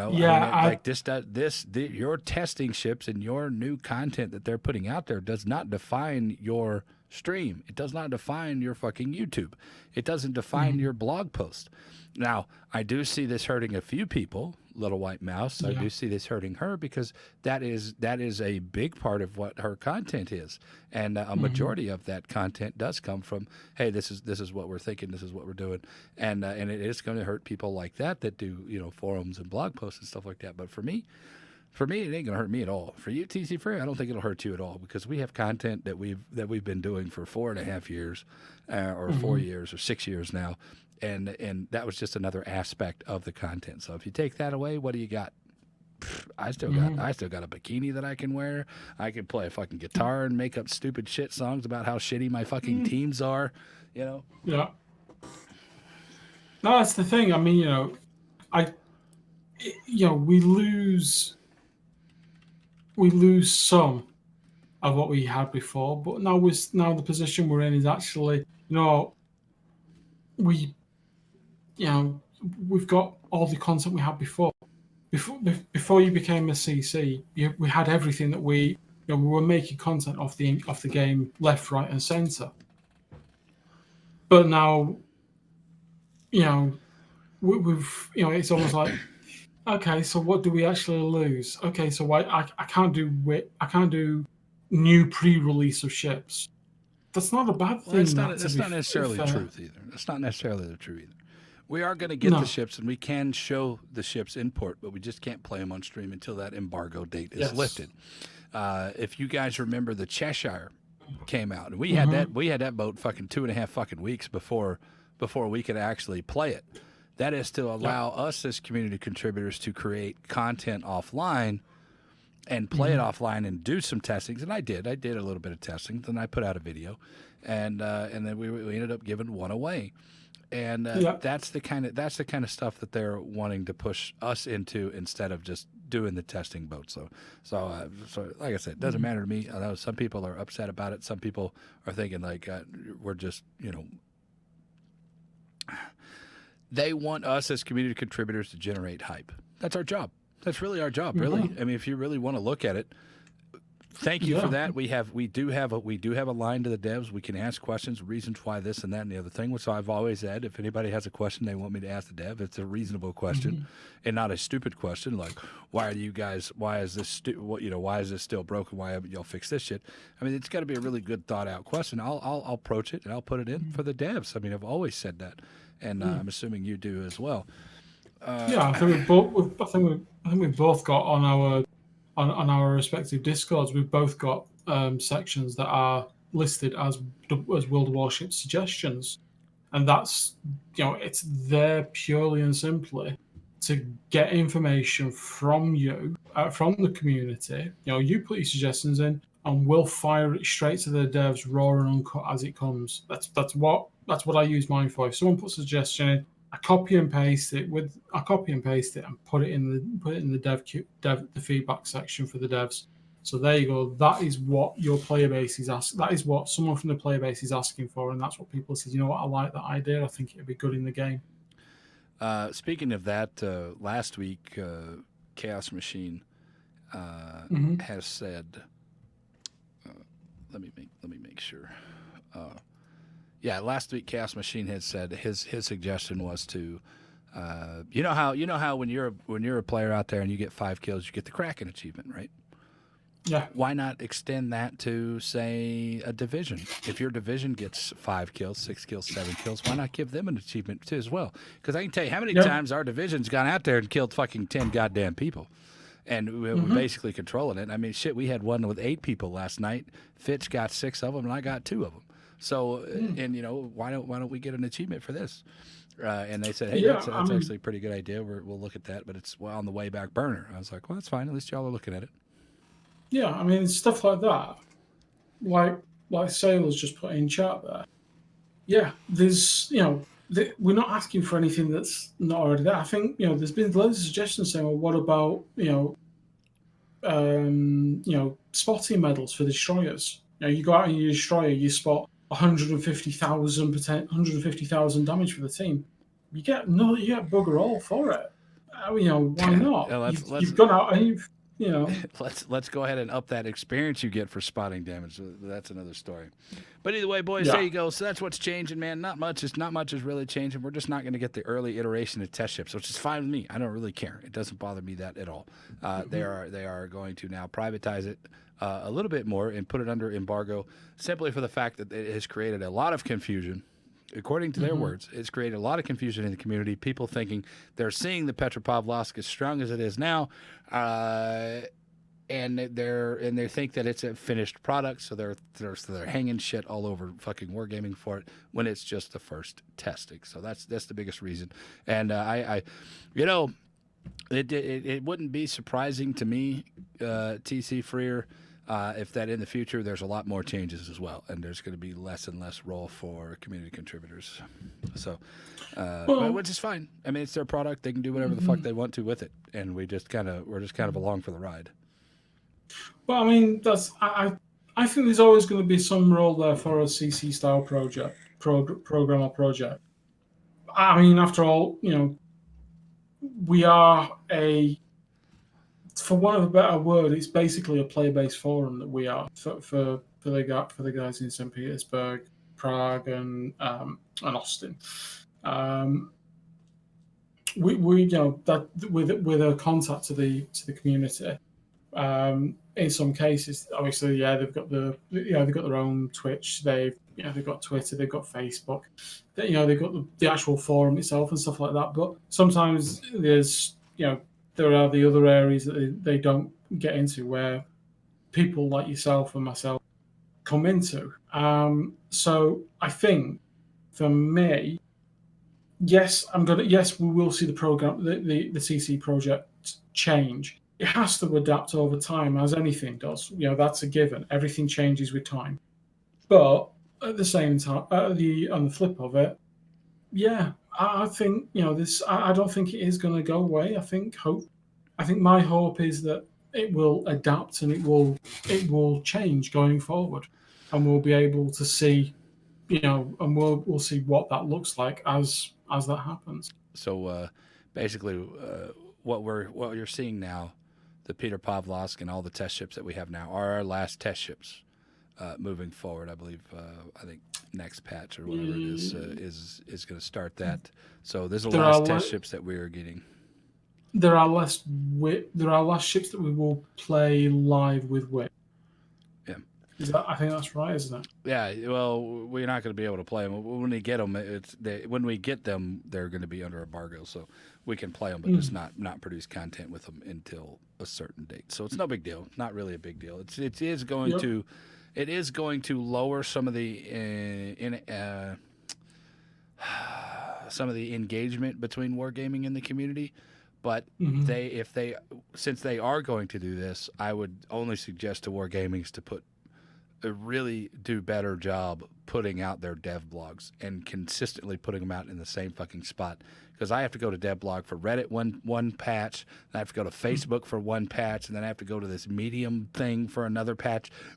There's no consistency in their fucking dev blog. So I think that they would just I would think that they would just put it on the forums and that's it. You guys want to go to somewhere to get it on our forums. Fuck off with Reddit and fuck off with Facebook. Just go put it on your own goddamn forums and let everybody come to your forums, because then that creates traffic for everything else up there. So either way. That's my suggestion for them. All right, boys. So there you go, boys. That's all the topics that we have. Unless we still haven't figured out what you wanted to talk about, Free. Oh yeah, we did. Never mind. All right, I got you. Okay. Yeah. So let's roll off. Let's roll off into the Q&A session here. We're going to push through this because we've been going for about 3 hours now. We're going to push through this relatively quickly, as fast as we can. Chaos Machine says, Vitamin TC, you excuse me, I'm going to bed. Oh well. All right, see you later, Chaos. That was like several hours ago. He says he loves you and he will see you tomorrow. So I wish you all the best, Chaos Machine. You're not here, but I love you anyway. My Malacca's bro. HK says, I love my John Bart or my Yamato. 2 really good ships. HK also says, I love the Enterprise. It can Citadel and GK. The Enterprise is the most overpowered piece of shit thing that they've ever done. And it does not need to be in the game the way in its current state. He smiled and he said that he smiled and nodded. It's like he understands and he agrees. West64 says, I have found streamers to be very helpful in my progression within the game. Streamers could be very good. Streamers could be very good for you. Just do this for me when you're coming into a channel. TCfreer, I don't know if you think about this way. Take what I say with a grain of salt. Take what TCfreer, I don't know, I'm not going to talk for you, but take what I say with a grain of salt. Take what majority of the people say on their streams with a grain of salt. Experience it for your fucking self. I have my ideas, and I am jaded on so many different things in this game through experience. And I don't want to take anybody's experiences away from them. So go out there, play these boats. Play these boats that I say, I don't fucking like them, man. You might find something that you do enjoy about these. Don't take my word for it. Go play it for your fucking self and come up with your own opinion. And then come back to me, and then we can compare notes. Yeah. I think that's the same. I mean, at the end of the day, when you go and asking people viewpoints on a ship, and what do you like it, do you not like it? What you're actually trying to gather is a rounded view across as many people as possible to help you make it. Remember, we can't make that decision for you. We can only give you our own points of view. So what we say, what works for us, doesn't work for you. Let's take the Yu Yang, for example, okay? All right. I would, Yu Yang is, I think she's in a horrible position. She's lost a lot of the things that made her absolutely sing and dance and was and be beautiful. Yeah, I still have fun with her. I find the changes that they did to the Yu Yang kind of dumb and they changed the wrong things to begin with. But then if someone comes in and says, I've nearly finished the grind on the Chung Mu, should I get the Yu? Should I go ahead and get the Yu Yang? Well, absolutely, go get the Yu Yang, man, because it's another ship for you to fucking play. The Yu Yang is not a bad ship. It's just not as capable as it used to be. It's still pretty capable, and it's as capable as the fucking gearing is. You just have to play it smarter. So it is for a player that is a little bit more skilled. I think that whole line is a very skillful thing because you have idiotic fucking torpedoes. I hate those torps. But yeah. But anyway, if you can outplay anybody, then that's going to be the line that you're going to outplay people with, and because it's a very unique destroyer line.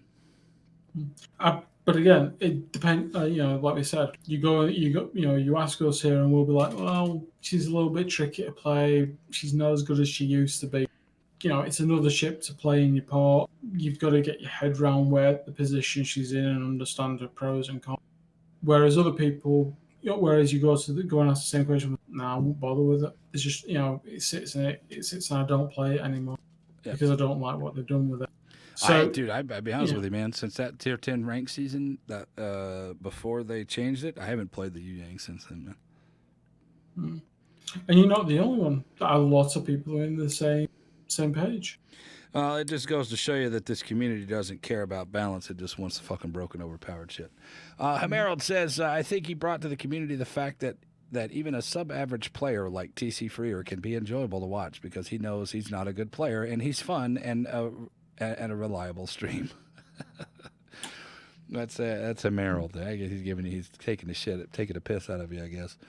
West64 says, what defines a good player? What do you think a good player is, TCfreer? What defines a good player? I can tell you what I think a good player is. I don't care how much damage you have. I don't care if you died early, as long as you did something for the team. The good player is a team player. If that means you have to sacrifice your boat holding off 6 dudes, then you're going to fucking do it. Those are the guys that I want to play with. See, my view on a good player is somebody who just, my view of someone who's a good player is someone who doesn't rage in game unnecessarily, accepts the outcome of the game as the outcome of the game, and does the best and have fun. If there's a bit of a crack they're involved, if it needs to be serious, it's serious. Just that player that you just recognize straight away as you see straight away from the way they conduct themselves that they've got something about them that makes them a good player. That's just me. That's just how I view it. They're not pinging people, continuing the map, or this person's in the wrong place doing the wrong thing at the wrong time. If you let yourself, if that's the case, and those are probably the guys that went into the cap early and died. Yeah, the armchair admirals is what I like to call them, motherfuckers. Yes, members of the AA. Chili Bones or Chili says, "Wow, that was deep, TC. I care and glad to know you and Venom because you guys are great." They were talking about your personal stuff there. Sergeant Cruel, TCfreer. Does that mean by start playing? Hang on, let me reread this. At TCfreer, does that mean start by playing with your mates, and are you talking to yourself? Talking about streaming. Yeah, so that was basically that is if you've got friends to play with and they're happy to be on stream with you, always ask them. Never just presume that they're going to be fine with it. Always ask and say, look, I'm live. You're more than welcome to join. We are going to be live. We are going to be, there could be people coming into chat, or there are people that we'll be talking to as well. Talking to yourself basically as you play, kind of casting or commentating on what you're doing. Yeah. I try to play with as many dudes as I can. The more dudes that I can play with, the better. TCfreer. Yep. I have a standing order. Like I will, if I'm not playing solo, if I'm not doing test ships, which is very rare nowadays,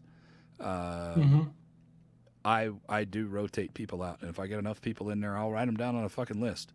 If I get enough people that actually want to play, then I will rotate them out. 3-4 games here, 3-4 games there. It might take an hour to get to you, but you'll get in.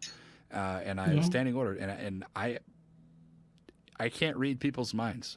So if somebody doesn't No. say, "Hey, I need to play. I want to play," there's nothing I can do for you. You got to stand up and speak out for yourself, or you get lost. Yep. So Blackbird CD says, "I appreciate the tips here and everywhere else." Well, I like giving it to him. I like giving the tip. Yeah. Just the tip, though.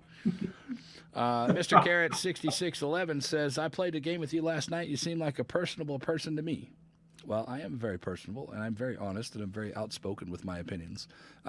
I am very honest about my opinions as well. Now, whether those are facts or not, those are my fucking opinions, and that's what's unique to me. I think me and my street is a lot of people like to tickle people's balls when they're talking about shit. I'm like, nah, that thing sucks, and here's the reasons why. Yep. Blah blah blah blah blah blah. This is why I think it sucks. Just like me and the Italian cruisers. I do not get on with those. I can't stand them. They're all kind of shit until tier 9. Tier 9 and 10 are fantastic, though. Even then, I don't get on it. It's the ammunition. I struggle with SAP ammo so ridiculously bad, and the fact that I can't get my head around the playstyle, and that infuriates me personally. And that's why I just don't like them. I understand that because I don't particularly care to play the Daring. Even though the Daring is a phenomenal ship, I just cannot play well in that boat. I've never played well in that boat. It just the play style drives me insane, and it doesn't fit what I'm comfortable doing. So I totally understand. Even though the Daring is a fantastic boat, I just in rank season I would just rather play something else because I'm comfortable in it.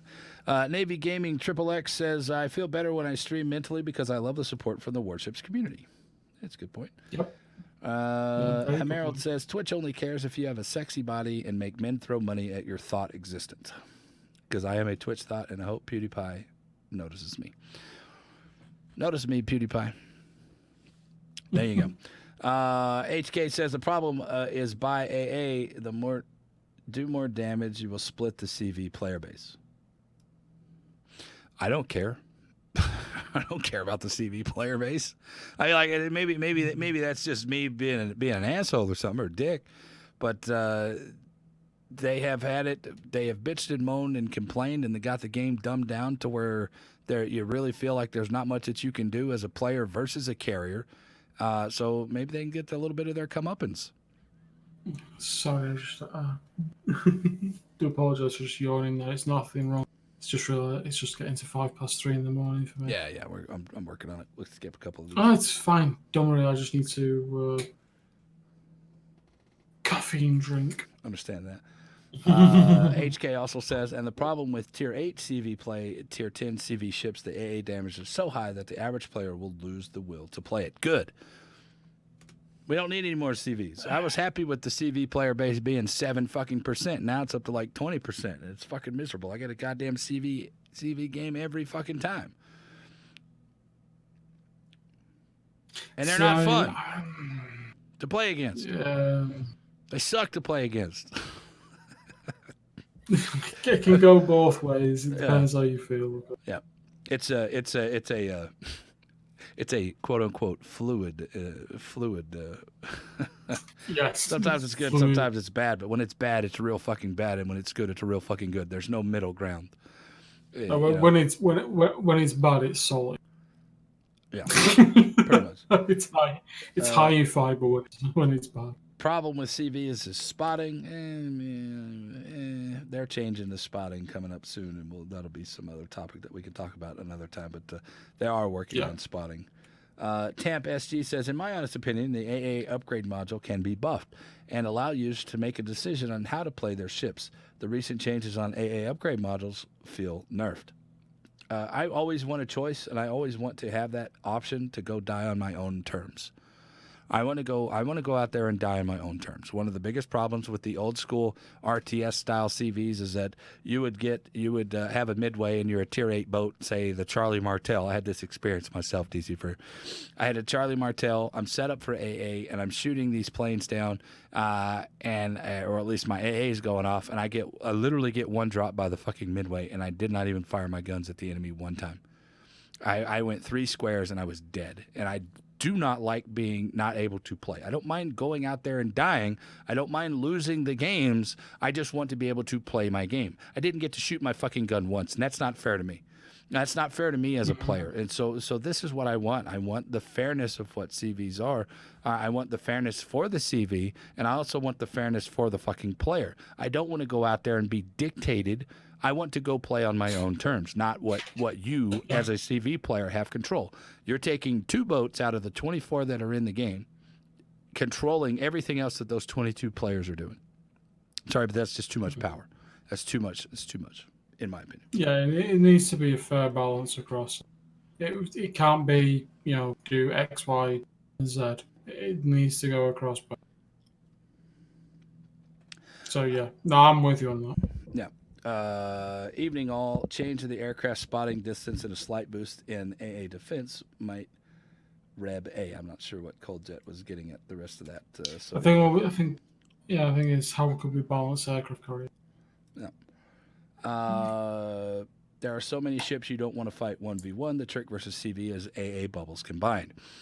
So that works, and I said this earlier in the podcast. That works for battleships, and that works for cruisers. That's not an acceptable answer for DDs because of the responsibility of a destroyer player to go out there and cap and spot and be in front of everything.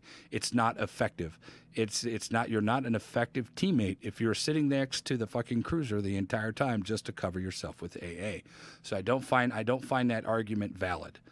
I don't find that's a valid argument, and I don't find that you should have to go into somebody else's AA. Like I said, for a cruiser and battleship, it's fine. It's not fine for a destroyer player to be able to have to do that because now you are controlling what I am able to do, and you're controlling my fun just so I can quote unquote survive. But I'm also sacrificing A, map position, B, points, and C. If they don't, and my CV is a terrible CV and it's not spotting these guys, what happens? We don't get caps. We end up getting pushed around on the fucking board, and I'm sitting there just because I'm trying to survive with AA. It's not an acceptable answer. Hemerald says, or I'm going to waste the smoke and try not to take 3 rocket drops in the first minute of the game. So few DDs remember planes can't see you in the smoke, and only after they lost 3/4 of their fucking health points in the first minute. Yeah, smoke is an option. You can drop your smoke, but you have to make a choice. There is the only choice for you to make is to pop your smoke. And when you pop your smoke, you don't have it for later in the game. So now you're rendered even less effective as a destroyer player.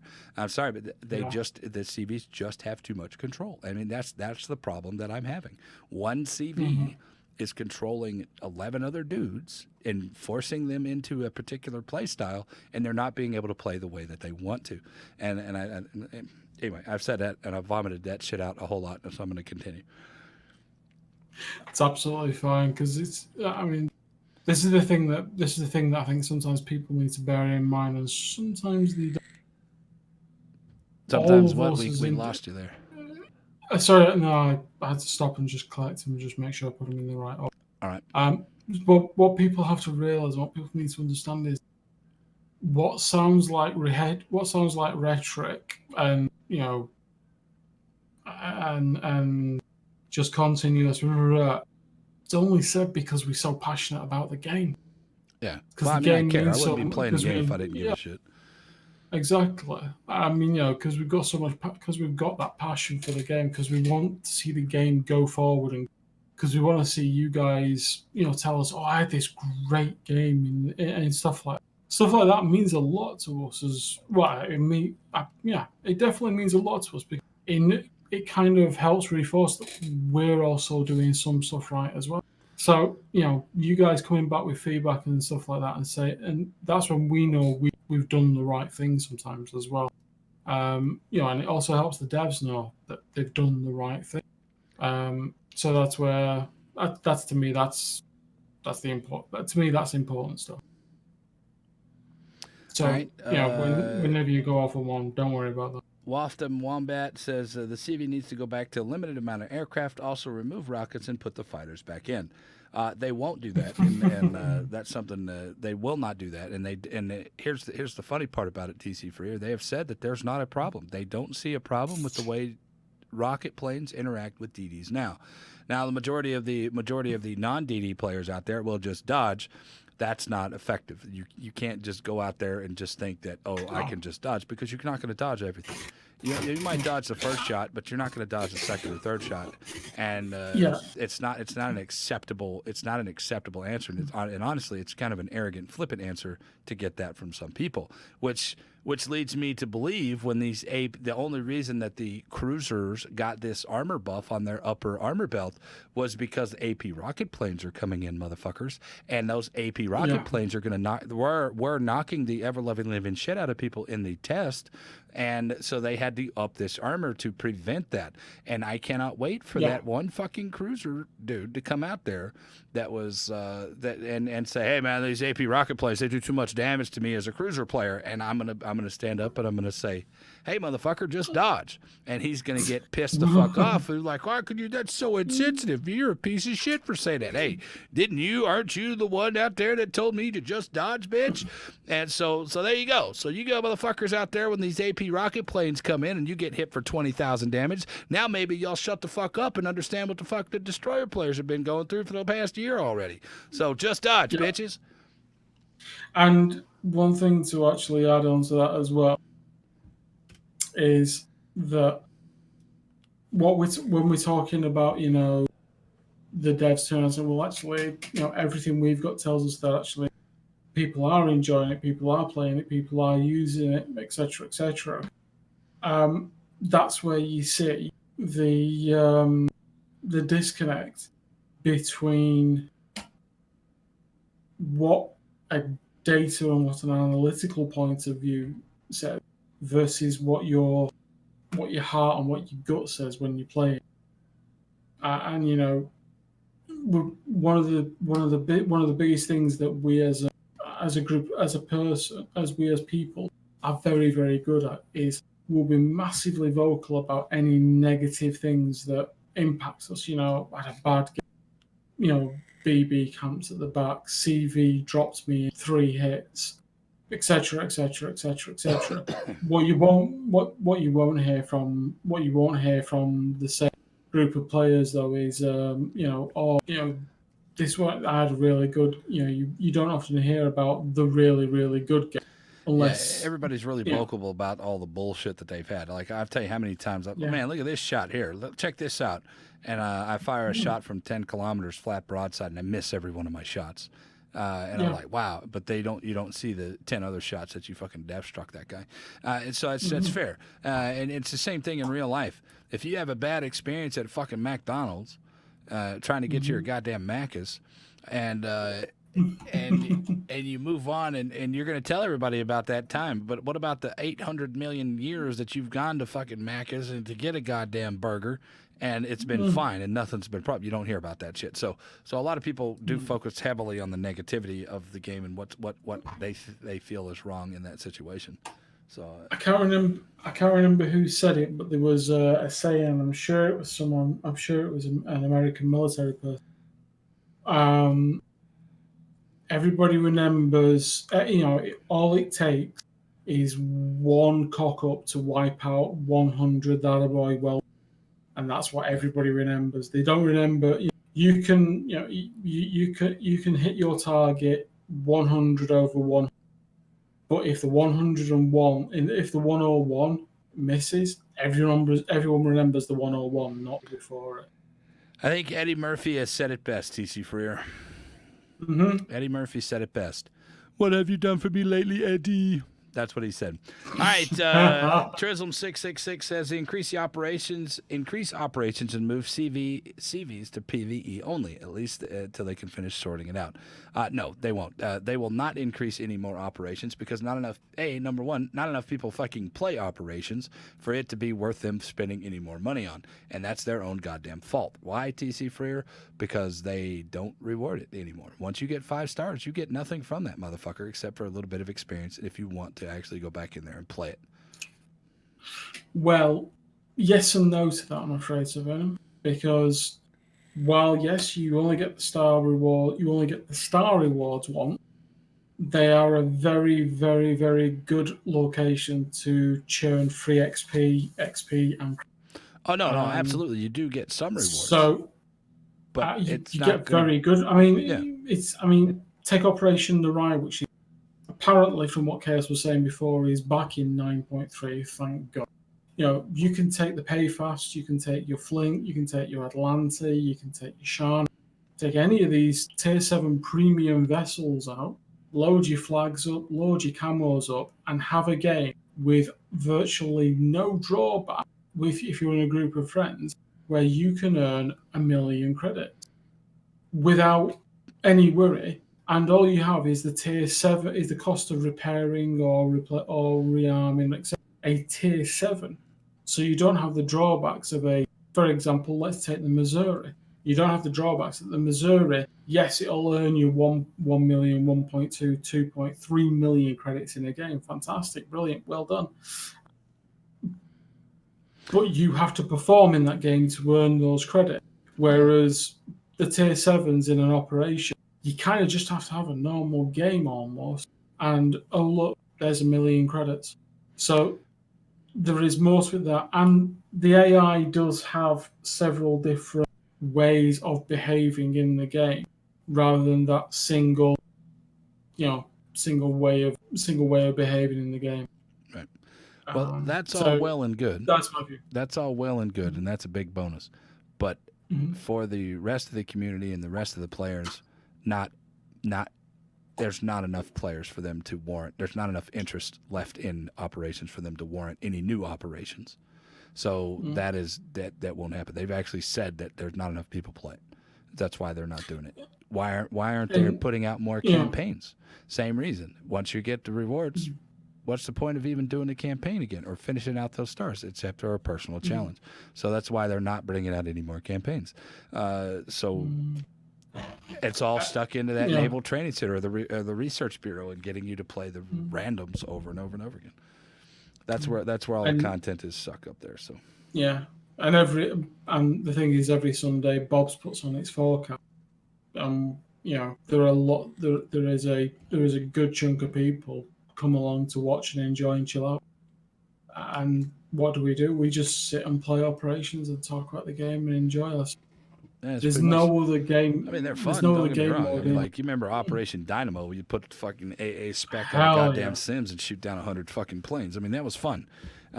Yes. But they are fun to do, and there are things that you can do in the game that are fun. As we are going to see any more, I doubt it. I really highly doubt it. And they've actually said that there probably won't be any more. They will bring back some of the ones. They will fix some of the ones that they have, and they will always be there. But getting new ones, and I wouldn't be surprised if they, at some point in time, remove them permanently because of the lack of interest from the majority of the clan or the majority of the community, which they have done before. So either way, guys, that's it, man. That's all the questions. Well, there was a couple more questions, but I know it's getting on late there for TCfreer, and I don't want to. He still has to show us how he handles himself later on that chatterbait, right?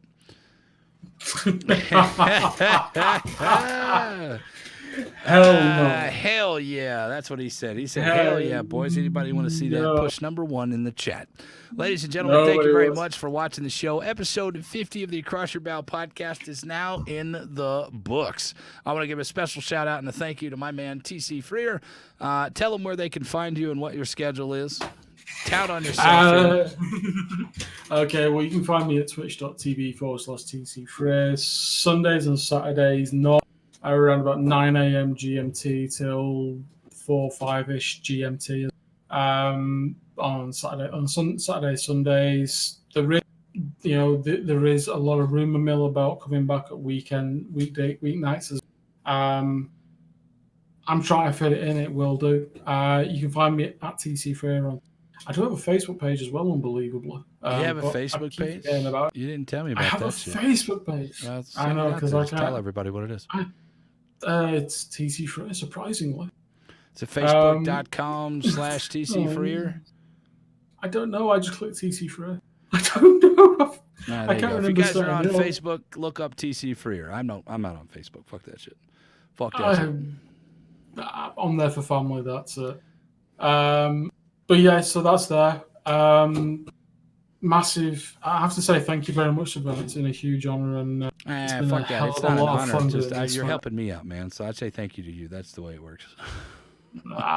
No, seriously, thank you very much. It's been an absolute gas. A lot of fun. I hope so, man. Well, Hopefully we guys entertain all the people. We're out there for a long time. Yeah. We're going for 3 hours. It's a long fucking cast. And I'm just glad we had somebody that would talk to me. So thank you again, man. I do appreciate it, guys. Check him out, twitch.tv/TCfreer at TCfreer over on the Twitter. I am sirvenomik. You guys can hit me up if y'all want to have a private conversation or a public conversation, wherever. At sir_venom_ik. And here on the Twitch, twitch.tv/sirvenomik. And I stream pretty much every day at this point. So I love you guys. Thank you, each and every one of y'all, for joining us here. If you guys did miss any of the podcast here, it will be up on YouTube probably tomorrow. I will cut it out tonight after the show, and then we'll put it up there tomorrow. So if you guys missed any of it, you guys can go check it out. That's youtube.com/sirvenomik. Thank you guys very much for watching the show. I am sirvenomik, and that is TCfreer. TCfreer, say goodnight. Good night. There you go, boys. We'll see you guys next week with Pirate Kitty Gaming. I did get confirmation that she is in America, so she will be here next week, and we will do her face reveal next Wednesday, I believe. Hold on, let me confirm that for you guys. Yep, the 25th, Wednesday the 25th at 7 p.m. here, U.S. Central Time. So be here for that. And then the week after that, I don't have anybody scheduled currently for the week after that. But I will. Business. Well, I was supposed to be gone. I was supposed to be gone on a business trip for my wife, but they have since canceled that because of the coronavirus and the COVID-19 and shit. So they've canceled that. So I'll have to scrounge around and see if I can find somebody for that for 2 weeks. So either way, boys, that's it. That's all I got for you. We will see you guys next week with Pirate Kitty Gaming. Another shout out for TCfreer. Thank you so much for coming on, and we'll see you guys next time, boys. Ta-da.